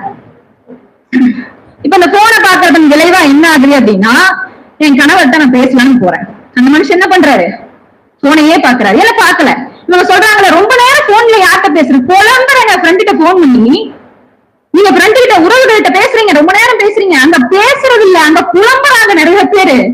ரொம்ப நேரம் பேசுறாங்கனாலே அங்க புலம்பிட்டு இருக்காங்கன்னு அர்த்தம். அந்த புலம்புறது கூட முதல்ல எப்படி இருந்ததுன்னா, நீங்க பக்கத்துல அக்கம் பக்கத்துல இருப்பாங்க, உங்க தண்ணியை தொடச்சிடுவாங்க, கேட்டு அப்படி அது ஒரு இணைப்பா இருந்தது. நேரடியா பாத்துக்கும் போது இது வேற மாதிரி இருக்கு. சோ அதுவும் கொஞ்சம் கவனிக்க வேண்டியதா இருக்கு. இது வளர்ச்சியா நான் பார்க்கல. ரெண்டாவது, வீட்டுல முதியவர்கள், இப்ப எனக்கு போன் யூஸ் பண்ண தெரியும், என் பிள்ளைக்கு போன் யூஸ் பண்ண தெரியும், என் கணவருக்கும் யூஸ் பண்ண தெரியும். ஆனா நம்ம வீட்டுல வயசானவங்க யாராவது இருப்பாங்கல்ல, அவங்களுக்கு போன் எல்லாம் யூஸ் பண்ண தெரியாது. இப்ப நான் எனக்கு ஒரு கம்பெனி எடுத்துக்கேன் கையில, என் குழந்தை எடுத்துக்கிறா, என் வீட்டுக்காரர் எடுத்துக்கிறா. அப்ப வீட்டுல இருக்க வயசானவங்க யார் பேசுறது, பேசுற மனுஷனுக்கு கூட பேசுறதுக்கு ஆள் இல்லாம எல்லாரும் போனோட பேசுங்க அப்படின்னா, அப்ப அவங்களுக்கு போனோட பேசுறதுக்கு நம்ம கத்துக் கொடுக்கணுமா, இல்ல நாம அவர்களோட பேசணுமாங்கிறதுக்கு எதிரணி பதில் சொல்லணும். அப்ப உளவியல் ரீதியா எவ்வளவு பிரச்சனைகளை நம்ம சந்திக்கிறோம். மேம்பாக்க பார்க்கும்போது எத்தனை வளர்ச்சி, பில்லு போடுறோம், பேப்பர் தேவையில்லை, ராக்கெட் விடுறோம், அதாச்சா இதாச்சா நம்ம நிறைய பேசலாம். ஆனா மனுஷனா என்ன பண்ணுது அது அப்படின்னு பார்க்கும்போது நிறைய தனிமைப்படுத்துது. உளவியல் ரீதியா எனக்கு திடீர்னு பார்த்தா அந்த போன் இல்லைன்னா எனக்கு யாருமே இல்லைங்கிற ஃபீல் வந்துருது. போன் இல்லாதப்பதான் எனக்கு யாருமே இல்லையா சுத்தி அப்படிங்கிற நினைப்பே நமக்கு வருது. அப்பதான் நம்ம என்ன பண்றோம்னா, நேர்ல இருக்கிற மனுஷங்க கிட்ட யார்ட்டையாவது பேச ஆரம்பிக்கிறோம். அதே மாதிரி நமக்கு கத்துக்கிறதுலயும் குறைபாடு இருந்துச்சு. கத்துக்க வேண்டிய அவசியமே இல்ல. நான் வேற்றுமொழி கத்துக்கணுமா, தேவையில்ல, அதுக்கு ஆப் இருக்கு. நான் என்ன வேணும்னாலும் அதுக்கு ஆப் இருக்கு. நீ எதையுமே கத்துக்காதன்னு இந்த டிஜிட்டல் வளர்ச்சி எனக்கு சொல்லுது. நீ கத்துக்காத, நீ டட்டியாகு, நீ என்ன மட்டுமே டிபெண்ட் பண்ணிடு. நீ எதுக்காக இருந்தாலும் என்ன பண்ணணும், பணம் கொடுத்து நீ என்ன சார்ந்து இருக்கவனா எது, நீ உழைப்பனா என்ன பண்ணிக்குவேன், நான் எடுத்துக்குவேன். நீ புதுசா எதையும் என்ன பண்ணிடாத, கத்துக்காதீங்க சொல்றாங்க. அந்த கிளாஸ் இருக்கு, இந்த கிளாஸ் இருக்கு, ஆன்லைன்ல அது இதுன்னு. இப்ப இந்த ஏஐ வந்துருச்சா, இந்த டிசைனிங் ஆல்சோ நம்ம என்ன பண்றோம் அப்படின்னா, ஏஐ இருக்குல்ல, நீங்க அதை ஒண்ணு வச்சுக்கிட்டீங்கன்னா டிசைனர் தேவையில்லை. மேடம் சொன்னாங்க சுகன்யா மேம், ரோபோட் வந்துட்டு ஆபரேஷன் பண்ணுது, டாக்டர் தேவையில்லை. நாளைக்கு வக்கீலுக்கு பதிலா லாயருக்கு பதிலா அது ஒரு ரோபோட் வந்துடும், நீங்க அதுக்கு ரோபோட் வச்சுக்கோங்க. வச்சுதானே மேம், மனுஷனே தேவையில்லை. இவங்க அப்படிதான் சொல்றாங்க, எல்லாத்துக்கும் மிஷின் வந்துருச்சு, நீ ஏன் எதுக்கு இருக்கணும்? கடைசியா மனுஷன் வாழவே தேவையில்லை. எல்லாரும் என்ன பண்ணிக்கலாம், ஒரு பொட்டிக்குள்ள போய் உட்காந்து கூட்டி உட்காந்துக்கலாம், நமக்கு வேலையே இல்லை. மிஷின் எல்லாத்தையும் என்ன பண்ணிரும்னா பாத்துக்கும் அப்படிங்கிற மாதிரி. அதே மாதிரி இந்த எல்லா அடிக்ஷனை பத்தி பேசும்போது போன் அடிக்ஷனையும் பேசணும்ல. நீங்க கத்துக்கோங்கன்னா இங்க பட்டு ஐயோ என் நேரம் இவ்வளவு வேஸ்ட் ஆகுங்கிறது வேஸ்ட் ஆனதுக்கு அப்புறம் தான் ஒரு முடிவு வருது. ஒரு பையன் வந்து கிட்டத்தட்ட இப்ப என்னோட வயசு, இப்ப வரைக்கும் சரியான ஒரு வேலைக்கு போல, நல்லா படிச்ச பையன் தான், சரியான ஒரு வேலைக்கு போல, கேமு வந்து ரீல்ஸ், இந்த ஷார்ட்ஸ், இதேதான் அவனுக்கு வேலையே. அவனுக்கு கேட்டா என்னங்கிறான், எனக்கு நேரம் போறதே தெரியல. அப்ப அதுக்கு என்ன பண்றான்னா, இந்த மாதிரி போன் அடிக்ஷன்ல இருந்து விடுபடுவது எப்படின்னு சொல்லி திரும்ப எங்க போறான், போனுக்கே போறான். அதுகிட்டயே போய் கேட்கறான். நீ எதுவா இருந்தாலும் என்ன பேசுவோம், ஆசிரியர்கிட்ட கேட்காத. ஏன்னா நேரடி தொடர்பு, மனுஷங்களோட நேரடி தொடர்பு இருக்கக்கூடாது. அப்ப என்ன பண்ணணும், மிஷினோட தொடர்பு வச்சுக்கோ, அதுதான் உனக்கு நல்லது செய்யும், நல்லது செய்யும் நம்ப வச்சு நம்மளோட வளர்ச்சிய முடக்கிட்டு இருக்குது இந்த டிஜிட்டல் அப்படிங்கிறத சொல்லிட்டு, அதுக்காக உங்களுக்கு எந்த வகையிலுமே பயன்படலையாமா அப்படின்னா இருக்கு. நீங்க மேடம் சொன்ன மாதிரி நல்ல கல்லையில ஒரு சொத்தக்கல்லைன்னு சொன்னாங்க, நான் அப்படி பார்க்கல, நிறைய சொத்தக்கல்ல இருக்கு. நம்ம ஜாக்கிரதையா இருந்து அதுல நல்ல கல்லைய தேர்ந்தெடுத்துக்கணும். மழை பெய்து ஓஞ்ச மாதிரி நம்ம மனித வாழ்வை டிஜிட்டல் வளர்ச்சி முடக்குகிறது என்ற அணியினுடைய தலைவி நம்ம லோகேஷ் அவர்கள் பேசி போயிருக்கிறார். தூக்கம் போச்சு, மொபைல் வந்ததில்ல, அப்ப ஆற்றல் ஆட்டோமேட்டிக்கா குறையுது. இப்படி நிறைய குற்றச்சாட்டுகளை அடுக்கி வச்சிருக்காங்க. ஏங்க ரீல்ஸ் பாக்குறீங்க, உங்களை யாரு பார்க்க சொன்னா, நியாயமான ஒரு கேள்வியை வந்து முன் வச்சுட்டு போயிருக்காங்க. இந்த ரீல்ஸ் பாக்குறதுனால தானே அடுத்தடுத்து நீங்க பார்க்க போறீங்க, உங்க நேரத்தை வேஸ்ட் பண்ணிட்டு இருக்கீங்க அப்படின்னு. ஆனா எல்லாத்துக்கும் முதல்ல சொன்னாங்க பாருங்க, மோஷன் போற இடத்துல கூட மோஷன் பிக்சரை பாக்குறோம் அப்படின்னு சொல்லிட்டு. உண்மைதான், நம்ம பார்த்துக்கிட்டு தான் இருக்கோம் அதையும். அதோட ரொம்ப அழகா ஒரு கோட் சொல்லிட்டு போனாங்க பாருங்களேன், ஆப்போட வாழ்வாரே வாழ்வார், மற்றெல்லோரும் வாழாதவர் அப்படின்னு. ஹாப்போட வாழுங்க, ஹாப்பியோட வாழுங்க அப்படின்னு சொல்லியிருக்காங்க. இன்னும் கூட ஒரு அடுத்த லெவலுக்கு போய் சொன்னாங்க, ஏங்க உங்கள்கிட்ட மொபைல் எல்லாமே தெரியுது, மகளுக்கு பேசாம போன் வாங்கி கொடுத்துருங்க, இதுக்கு ஒரு பொண்ணை கட்டி வைக்கிறீங்க அப்படிங்கிற லெவலுக்கு சொல்லி உட்கார்ந்துருக்குறாங்க. அதாவது இப்ப அவங்க மனுஷங்க எல்லாருமே ஒரு ஒரு பெட்டிக்கு வச்சு பூட்டி வச்சிருங்க அந்த மாதிரி ஆயிட்டாங்க, மொபைலை மட்டும் கொடுத்தா போதும் அப்படின்னு அவங்க சொல்றாங்க. இதெல்லாம் அவங்க பேசும்போது எனக்கு அப்படியே சுஜாதாவுடைய அந்த ஜீனோ, மைடியர் ஜீனோ அந்த அப்படின்னு நினைக்கிறேன், அந்த நாவல் தான் மனசுல ஓடிச்சு. எல்லாருமே இயந்திரமயமான ஒரு வாழ்க்கைக்கு வந்துருவாங்க, இந்த நாள் தான் அப்படின்னு சொல்லி அவங்க திருமணம் பண்ணிக்கணும், குழந்தை பெற்றுக்கணும்லாம் ஒரு கொடுத்துருப்பாங்க. சோ அப்படி நம்ம எல்லாரும் ரோபாவா மாறிட்டு இருக்கிறோம், இது சரியில்லை, முடக்குது அப்படின்னு சொல்லி ரொம்ப அழகாக தனது அணிக்காக வாதாடிட்டு போயிருக்காங்க. இப்படியாக இரு அணி தலைவர்களும் பேச்சாளர்களும் தங்களது அணியினுடைய கருத்துக்களை, எண்ணங்களை, வாதங்களை, பிரதிவாதங்களை மிகவும் உறுதியாக, தெளிவாக, ஆணித்தரமாக நம் முன் வைத்துவிட்டு சென்றிருக்கிறார்கள். இரு அணியினருக்கும் அணி தலைவர்களுக்கும் அனைவர் சார்பிலும் நான் பாராட்டுகளையும் வாழ்த்துக்களையும் தெரிவித்துக் கொள்கிறேன். இப்போ தீர்ப்புக்கு போறதுக்கு முன்னாடி நம்ம இரண்டு பக்கமும் உள்ள நியாயத்தை பார்ப்போம். முதல்ல மனித வாழ்வை டிஜிட்டல் வளர்ச்சி மேம்படுத்தி உள்ளது அப்படிங்கிறதுல அது வந்து மறுக்க முடியாத உண்மைதான். நான் சொன்ன மாதிரி நம்ம இன்னைக்கு இருக்கிறது டிஜிட்டல் உலகத்துல பேசிட்டு இருக்கிறோம், இந்த பட்டிமன்றத்தை நேரலையில பார்த்துட்டு இருக்கிறாங்க, எல்லாமே டிஜிட்டல் மூலமாக நடந்துட்டு இருக்கு. அப்போ ஒரு விஷயம் கண்டிப்பா ஒத்துக்கணும்னா, உரையாடலை வந்து உரையாடல் வட்டம் வந்து அதிகரிச்சிருக்கு அப்படின்னு சொல்லலாம். ஏன்னா குறைந்தபட்சம் ஒரு பெரியவர்களா இருந்தாலும் சரி, எல்லாருமே ஒரு மினிமம் ஒரு 5 வாட்ஸ்அப் குழுக்கள்லையாவது இருப்போம். அப்போ உரையாடல் வந்து ஏதோ ஒரு விஷயத்த நிகழ்ந்துகிட்டே தான் இருக்கு அப்படின்னு சொல்லலாம். நம்ம முக்கியமா பாத்தீங்கன்னா, இப்போ நம்ம எல்லாருமே அதை கண்டிப்பா ஒரு ஃபேமிலி குரூப் வேற வச்சிருப்போம். இப்போ ஏதோ ஒரு நல்லதோ கெட்டதோ ஏதோ இருந்தாலும் என்னன்னா கண்டிப்பா இந்த ஃபேமிலி குரூப்ல பகிர்ந்துட்டோட உடனடியா எல்லாருக்குமே தெரிஞ்சிடும். எல்லாமே டிஜிட்டல் கம்யூனிகேஷன்ங்கிறத நம்ம ரொம்ப பெரிய அளவுல பயன்பட்டு இருக்கு அப்படின்னு சொல்லலாம். எல்லாத்துக்கும் மேல அது ஒரு பெரிய ஒரு வசதி என்ன செஞ்சு கொடுத்துருக்குன்னா, ஸ்டோரேஜ் கெப்பாசிட்டி குறைஞ்சிருக்கு. இப்போ எனக்கு ஒரு 13 வயதுகள்ல வீடியோ பிளேயர் அப்படின்னு ஒண்ணு இருக்கும். அந்த வீடியோ பிளேயரு அதை வாடகைக்கு எடுத்து அதுல போகிற சினிமா கேசட் வீடியோ கேசட்டுகளையும் வாடகைக்கு எடுத்து 24 மணி நேரத்துக்கு ஒரு வாடகைன்னு இருக்கும். அது எடுத்துட்டு போய் 24 மணி நேரத்துல 3 மணி நேரம் மட்டும் தூங்கிட்டு 21 மணி நேரத்துல ஒரு 10 சினிமாவையாவது, அதாவது படத்தையும் பாடலையும் சண்டையும் ஓட்டி விட்டு நேரத்தை மிச்சம் பண்றோம், படத்தையும் மிச்சம் பண்றோம், 10 சினிமா தொடர்ந்து பார்த்த காலம் எல்லாம் உண்டு. அப்போ அதே வளர்ச்சி பெற்ற காலத்துல, டிஜிட்டல் வளர்ச்சி பெற்ற காலத்துல ஒரு படத்தை 3 சீடியில பார்த்தோம், அப்புறம் ஒரே சீடியில ஒரு படத்தை பார்த்தோம், ஒரே சீடியில 3 படத்தை பார்த்தோம். இன்னைக்கு 1000 GB ஒரு சின்ன ஒரு சாதனம் அதை அடக்கி வச்சிருக்கு. இப்ப நீங்க நினைச்சு பாருங்க, நம்ம கிட்ட அந்த பாட்டு கேசட்டோ வீடியோ கேசட்லாம் அடுக்கி வச்சோம்னா ஒரு அறையே தேவைப்படும். ஆனா இன்னைக்கு அந்த மாதிரி எல்லாம் இல்லவே இல்லை. இப்ப டிஜிட்டல் நமக்கு இடத்தையும் மிச்சப்படுத்தி கொடுத்துருக்கு அப்படின்னு சொல்லலாம். அது மட்டுமா, இப்போ ஒருத்தங்க ஒரு பிசினஸ் ஆரம்பிக்கணும் அப்படின்னு நினைச்சாங்க அப்படின்னு சொன்னா அவங்களுக்கு ரொம்ப சுலபமான வழி. அவங்களோட ஸ்டேட்டஸ்ல வச்சா போதும், ஃபேஸ்புக்ல போட்டா போதும், ப்ரொமோஷன் ரொம்ப ஈஸியா நடந்தேறிடுது. அவங்களால ஒரு கம்மியான ஒரு இன்வெஸ்ட்மெண்ட்ல, லோ பட்ஜெட்ல கண்டிப்பாக அவங்க அவங்களுடைய தொழிலை விரிவுபடுத்த முடியுது. இதை நம்ம பார்த்துட்டு தான் இருக்கோம். ஒண்ணுமே இல்லை, இப்போ ஒரு நிருபர் ஆகணும் விரும்புறாங்க, இல்ல யாராவது ஒருத்தர் டிவியில வாய்ப்பு கிடைக்கலன்னா அவங்க இன்னைக்கு ஜஸ்ட் ஒரு 2 நிமிஷம் அவங்களோட இமெயில் ஐடி இருந்தா போதும் யூடியூப் சேனல் ஆரம்பிச்சிட முடியும். அவங்க தனக்கு பிடிச்ச ஆளுங்களுடைய அவங்க போய் நேர்காணல் காணலாம், நிறைய விஷயங்களை மக்கள்கிட்ட போய் கேட்கலாம். அதையெல்லாம் அவங்களுடைய அந்த யூடியூப் சேனல்ல அவங்க பதிவு பண்ண முடியும். அப்ப அந்த மாதிரி சின்ன சேனல்ல ஆரம்பிக்கப்பட்ட யூடியூப் சேனல்ல இன்னைக்கு எவ்வளவு பெரிய சேனலா வளர்ந்து நிற்கிறது நம்ம பார்த்துட்டு தான் இருக்கோம். அதே மாதிரி ஒரு நியாயமான வழியில போராடுறவங்களா இருந்தா கூட அப்ப அவங்க இந்த மாதிரி யூடியூப் சேனல் மூலமா அந்த விஷயத்துக்கு அவங்க போராட முடியும்.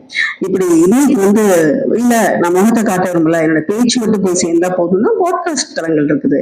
ரொம்ப அழகாக அவங்களுடைய கருத்துக்களை பகிர்ந்துக்க முடியும்.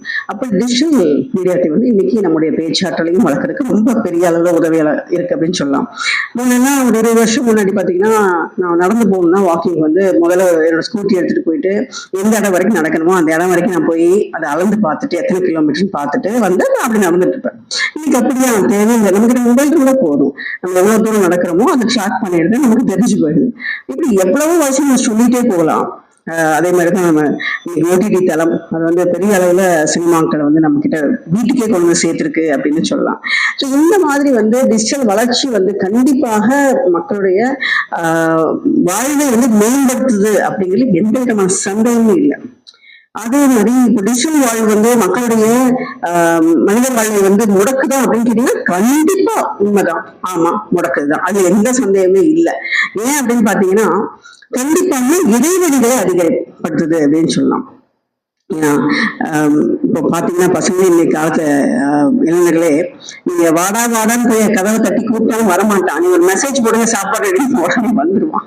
இந்த வாட்ஸ்அப் காலம் ஆயிடுச்சு. அப்போ ஒரே அறையில ஒரே குடும்பத்துல ஒரே வீட்டுக்குள்ள ஒரே கோயிலுக்குள்ள தான் இருக்கிறோம். ஆனா ஆளுக்கு ஒரு மொபைலை வச்சுக்கிட்டு தனித்தனி மனிதர்களாக ஆகிட்டு இருக்கோம்.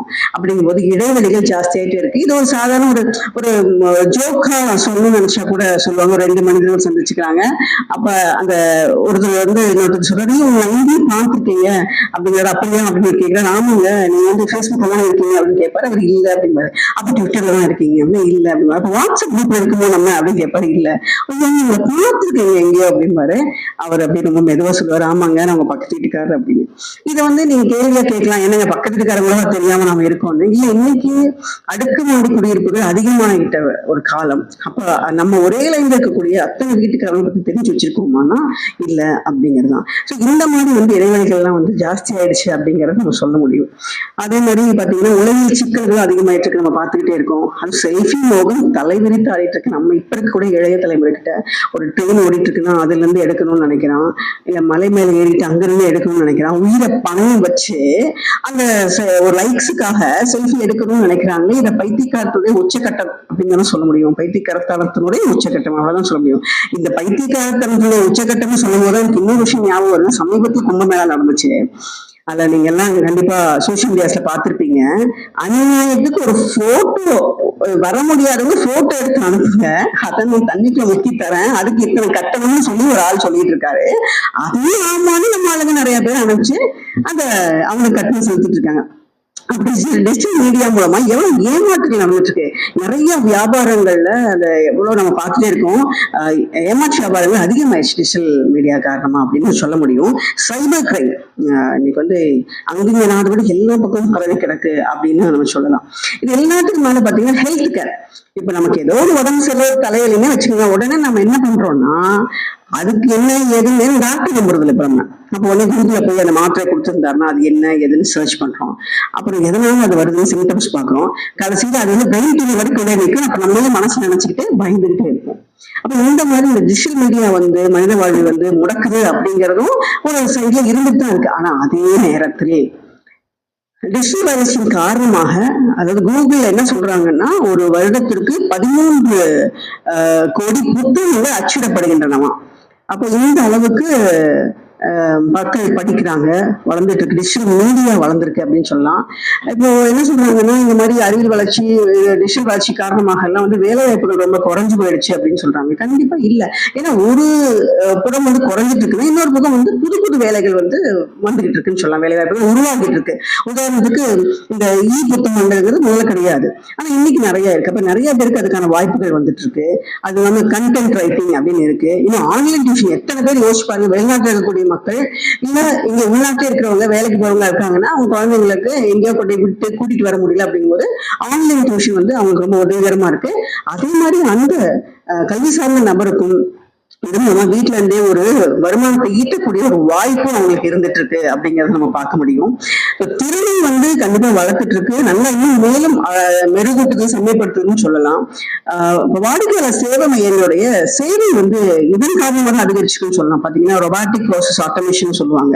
நம்ம டோல் ஃப்ரீ நம்பர்லாம் அழைக்கிறோம்ல, அதெல்லாம் அப்படிதான். அப்போ ஒவ்வொன்றுக்கும் ஒரு குறிப்பிட்ட மனிதர்களே இருந்து அதுக்கு அதுவும் அந்த 9 to 5 டைம் அப்படின்னு சொல்லாம எப்ப வேணாலும் நமக்கு ஏதாவது ஒரு பிரச்சனைகள் ஏற்பட்டா சிக்கல் ஏற்பட்டாலும் நம்மளால அந்த டோல் ஃப்ரீ நம்பரை தொடர்பு கொண்டு நம்ம பிரச்சனைகளை நம்ம தீர்க்க முடியுது அப்படின்னு. இன்னொரு விஷயம் கூட சொல்லணும், நெகிழ்வுத்தன்மை வந்து ஜாஸ்தியா இருக்கு அப்படின்னு சொல்லலாம். இப்போ லாக்டவுனுக்கு முன்னாடி வரைக்கும் ஜூமுக்கு ஸ்பெல்லிங் கூட தெரியாதுன்னு சொல்லலாம். ஏன்னா கல்வி புலத்துல இருக்கிறதுனால எல்லாம் சொல்லிட்டு இருக்கேன். இப்போ ஜூம் டீம் மீட்டிங்ஸ் அப்படிங்கிறது மூலமா ரொம்ப எளிமையாக உடனடியாக நம்ம வந்து ஒரு கான்ஃபரன்ஸை வந்து கூட்டிட முடியும், உடனடியாக ஒரு மீட்டிங் போட முடியும், நிறைய பேரை வந்து நம்ம தெரிஞ்சுக்க முடியும். இப்போ எனக்கெல்லாம் வந்து முதல்ல ஒரு பாரதியார் பல்கலைக்கழகத்தில் இருக்கக்கூடிய ஹிந்தி பேராசிரியர் மட்டும்தான் தெரியும். அதுக்கப்புறம் கொஞ்சம் வெளியில கான்ஃபரன்ஸ் போகும்போது தமிழ்நாடு அளவில் தெரியும். ஆனா இன்னைக்கு இந்தியா பூரா இருக்கக்கூடிய ஹிந்தி பேராசிரியர் அத்தனை பேரும் ஒரு வாட்ஸ்அப் குழுவில் இருக்கும். அப்ப எல்லாரோடையும் வந்து ஒரு தொடர்பு கொள்றதுக்கு ரொம்ப வசதியா இருக்கு. இது எல்லாத்துக்கும் மேல பாத்தீங்கன்னா இந்த சிசிடிவி கேமராஸ் இன்னைக்கு நமக்கு கிடைச்ச ஒரு பெரிய வரம் அப்படின்னு சொல்லலாம்.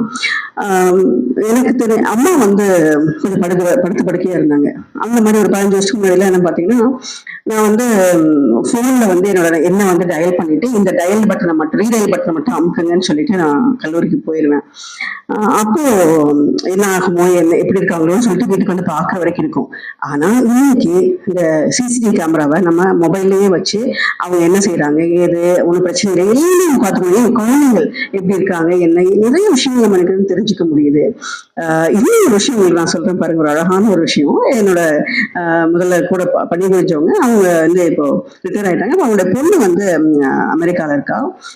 அப்போ என்னன்னா அவங்களுக்கு ஏதோ ஒரு பணி கிச்சனுக்குள்ள இருக்கா இல்லை குளிக்க போயிட்டா அப்படின்னு சொன்னா அந்த நேரத்துக்கு என்ன சொல்லுவானா அவளோட குழந்தை தூங்கிட்டு இருக்கும், அது பக்கத்துல இருந்து மொபைல் வச்சுட்டு போயிடுவா. இவங்க வீடியோ கான்ஃபரன்ஸ்ல இருப்பாங்க. அப்பா இல்ல அம்மா என்ன பாத்துக்கோங்க குழந்தைய, நான் குளிச்சுட்டு வந்துடுறேன் இல்லைன்னா கிச்சனுக்கு போய் சமைச்சிட்டு வந்துடுறேன் அப்படின்னு சொல்லிட்டு போயிடுவா. இவங்க அழகா பார்த்துட்டு இருப்பாங்க. அப்ப என்னன்னா குழந்தை முடிச்சான்னு சொன்னா இவங்க உடனே இங்க இருந்து தாளாட்டு பாடுவாங்க. பாருங்க இதெல்லாம் எவ்வளவு ஒரு ரொம்ப ஒரு சுலபமான விஷயமா இன்னைக்கு ஆகி போயிடுச்சு அப்படின்னு சொல்லிட்டு. ஏன்னா அந்த குழந்தை வந்து டெய்லி அவங்க குரலை கேட்கிறா, அவங்க பாக்குறா, இது பண்றா. ஸோ அதனால அவங்களுக்கு அதுக்கு தெரியாது இல்லையா அந்த குழந்தைக்கு இதெல்லாம் வந்து ஜூம்ல போயிட்டு இருக்கு, வீடியோல போயிட்டு இருக்கு அப்படின்னு சொல்லிட்டு. அப்போ அந்த குழந்தை வந்து தாத்தா பாட்டி பக்கத்துல இருக்கிறதா நினைச்சு ஃபீல் பண்ணிக்கிறா. இதெல்லாம் விடுங்க, போன வாரம் வந்துட்டு ஆந்திரால ஒரு வீடியோ போட்டிருந்தாங்க. ஒரு மணமகன் அவன் திருமணத்துல வந்து அவனுடைய தந்தையார் இறந்துட்டாரு. இப்ப அந்த தந்தையார் என்னன்னா இந்த விர்ச்சுவல் மீடியா மூலமா அவரு என்ன பண்றாங்கன்னா, அவரு சொர்க்க வாசல் திறக்குது, அவர் இறங்கி வராரு, வந்து மணமக்களோட உட்கார்ந்து பேசி சிரிச்சு சாப்பிட்டுட்டு அவங்களுக்கு ஆசீர்வாதம் பண்ணிட்டு திரும்பி பாய் பாய் காட்டிட்டு அந்த சொர்க்க வாசல் திரும்பி திறக்குது, அதுல போய் ஏறி போயிடுறாரு. இன்னைக்கு இதெல்லாம் வந்து ஒரு பாசிபிள் ஆயிருக்குன்னா டிஜிட்டல் வளர்ச்சி தானே. இந்த போட்டோ புகைப்படம் வந்து மாட்டி வச்சிருக்குது, அது வந்து நம்மளுடைய நினைவை நீச்சிப்பாங்க. ஆனா இன்னைக்கு அந்த இறந்தவங்க நம்ம முன்னாடி நடமாட விடுற மாதிரி எல்லாம் டிஜிட்டல் டெக்னாலஜி தொழில்நுட்பங்கள் வந்திருக்கு அப்படின்னு சொல்லலாம். விர்ச்சுவல் ரியாலிட்டி அப்படின்னு நம்ம அதை சொல்லிட்டு இருக்கோம். இப்படி பல விஷயங்கள்ல வந்து நமக்கு வந்து டிஜிட்டல் தொழில்நுட்பம் பயன்படுத்திட்டே இருக்கு அப்படின்னு தான் நம்ம சொல்லணும். அதை நம்ம நிறைய விஷயத்துல ஆக்கப்பூர்வமாகவும் பயன்படுத்திட்டு இருக்கோம் அப்படின்னு நம்ம சொல்லலாம்.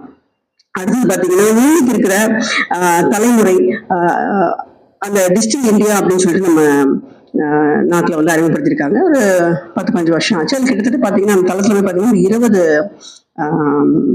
ஆப்ஸ் மாதிரி இருக்கும். டிஜிட்டல் லாக்கர், அப்புறம் ஆதார், ஸ்டார்ட் அப் எல்லாம் உட்பட தான் இருக்கும். அப்படி இந்தியாவே டிஜிட்டல் இந்தியாவை ஆக்கிடணும் அப்படிங்கிற ஒரு இலக்கோட பயணிச்சுட்டு இருக்கிற விஷயம். அதே மாதிரி ஆன்லைன் எஜுகேஷன் ஸ்வயம்னு ஒன்று இருக்கு. 13 வயசுல இருந்து எல்லாரும் சேரலாம். நீங்க வந்து என்ன கோர்ஸ் வேணாலும் படிக்க முடியும். ரொம்ப அழகா நிறைய பேர் ஐஐடி ப்ரொஃபசர்ஸ்லாம் வந்து சொல்லிக் கொடுப்பாங்க. அதுல வந்து 4 வாரம், 8 வாரம், 12 வாரம், 16 வார கோர்ஸ் எல்லாம் இருக்கும். வருஷத்துக்கு 2 தடவை பரீட்சை நடக்கும். ஸோ நீங்க அதை அட்டன் பண்ணிட்டு நீங்க பரீட்சைக்கு போறதா இருந்தா மட்டும் நீங்க 1000 ரூபாய் கட்டணும், இல்லைன்னா நீங்க கட்டணம் தேவையில்லை. அப்ப அறிவை மட்டும் பெற்றுட்டா போதும். அப்படியே நீங்க பரீட்சை எழுதி அதுல ஒரு அளவுக்கு மேல மார்க் வாங்கிட்டீங்கன்னா மிச்ச பாதி பணத்தை அவங்க திருப்பி கொடுத்துறாங்க. அது வந்து ரொம்ப அந்த சான்றிதழ் வந்து ரொம்ப வேலிடாவும் இருக்கு.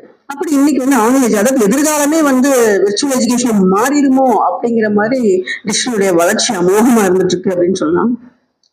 இப்போ இன்னைக்கு இருக்கக்கூடிய, அதாவது இந்த ஜென்செட் அல்லது ஆல்பா ஜெனரேஷன், இது எல்லாருடைய அறிவு தேடலும் கற்றலுமே வந்து இன்னைக்கு இணையத்தை சார்ந்துதான் இருக்கு. அப்படிதான் அவங்க வந்து அடுத்த கட்டத்துக்கு நகர்ந்துட்டு இருக்கிறாங்க. அப்படி இருக்கும்போது இப்ப நாமளே இப்போ இந்த நீங்க எல்லாம் கேட்கலாம், எங்க எத்தனை பேரும் இந்த டிஷ்ல பயன்படுத்துறோம்னா ஒரு 30% வேணா பயன்படுத்தாம இருக்கலாம், 70% கண்டிப்பா பயன்படுத்திக்கிட்டு தான் இருக்கும் அப்படின்னு சொல்லலாம். இப்போ இதை விட்டுட்டு நாமளே முதல்ல போக முடியுமா? ஒரு 50 வயசுல கூடிய நாம எல்லாருமே இது வேண்டாம் அப்படின்னு சொல்லிட்டு போனோம்னா நம்மளா போற இடத்துக்கு பணத்தை எடுத்துட்டு போகணும். எவ்வளவு அசௌகரியங்கள் அதுல இருக்கு. இன்னும் நிறைய விஷயம் இப்படி சொல்லலாம். மருத்துவமனையில நமக்கு வந்து எல்லாமே நமக்கு வாட்ஸ்அப்ல அனுப்பிச்சிடுறாங்க, மெயில் அனுப்பிச்சிடுறாங்க, இப்படி எவ்வளோ வசதிகள் வந்துருச்சு. அப்போ நம்மளாலேயே வந்து அது இல்லாம இருக்க முடியாது அப்படிங்கிறது பின்னோக்கி போக முடியாது. வளர்ச்சிங்கிறது என்னைக்குமே தடுக்கவே முடியாது. எல்லா காலகட்டத்திலையும் வளர்ச்சி என்பது இருந்து கொண்டேதான் இருக்கும். அப்ப அந்த எல்லா காலகட்டத்திலும் யாரோ ஒருத்தர் இந்த வளர்ச்சி சரியில்லைன்னு புலம்பிட்டு தான் இருப்போம் அப்படிங்கிற அதை ஒண்ணுமே பண்ண முடியாது. அதை நம்ம தடுக்கவும் முடியாது. வளர்ச்சிங்கிறது இருந்தே இருக்கும். அதனாலதான் சொல்லுவாங்க, மாற்றம் என்பது என்றுமே மாறாதது. அதே போலதான் தீதும் நன்றும் பிறர் தர வாரா. அப்போ நம்மளுடைய ஆன்ம வளர்ச்சிக்கு மாநில வளர்ச்சிக்கு என்ன தேவையோ அதைதான் அந்த டிஜிட்டல் வளர்ச்சியில நாம எடுத்துக்கணுமே தவிர இதுல தேவையில்லாத விஷயங்களுக்குள்ள நம்ம போய் சிக்கிக்கிட்டே, அதுவே அவனையும் ஏற்கனவே சொல்லிக்கலாம், இன்டர்நெட் தான், அது ஒரு வலை தான். அந்த வலைக்குள்ள நம்ம சிக்கிக்க கூடாது. என்ன தேவையோ அதை மட்டும் எடுத்துக்கணும். அதற்கான பயிற்சியை தான் நாம் வளர்த்துக்கணுமே தவிர வளர்ச்சியை குறை சொல்றதாலேயோ அதை தடுத்து நிறுத்தணும்னு நம்ம நினைச்சோம்னாலோ அது சாத்தியம் இல்லை அப்படிங்கிறது முக்கியமான ஒரு விஷயம் இங்க. அதனால கண்டிப்பாக மனித வளர்ச்சி, மனித வாழ்வை டிஜிட்டல் வளர்ச்சி அப்படிங்கிறது மேம்படுத்துகிறது என்ற கருத்து யாருக்குமே கண்டிப்பாக வேறு கருத்துக்கள் இருக்க முடியாது என்பதால் மனித வாழ்வை டிஜிட்டல் வளர்ச்சி மேம்படுத்துகிறது என்று எனது தீர்ப்பை கூறி இப்படி ஒரு நல்லதொரு வாய்ப்பை கொடுத்த வாசலுக்கும் இத்தனை நேரம் பொறுமையாக கேட்டுக்கொண்ட உங்கள் அனைவருக்கும் எனது நெஞ்சார்ந்த நன்றியும் மகிழ்ச்சியும் தெரிவித்துக் கொண்டு மீண்டும் பேச்சாளருக்கு எனது நன்றியை தெரிவித்துக் கொண்டு விடைபெறுவேன். வணக்கம், நன்றி.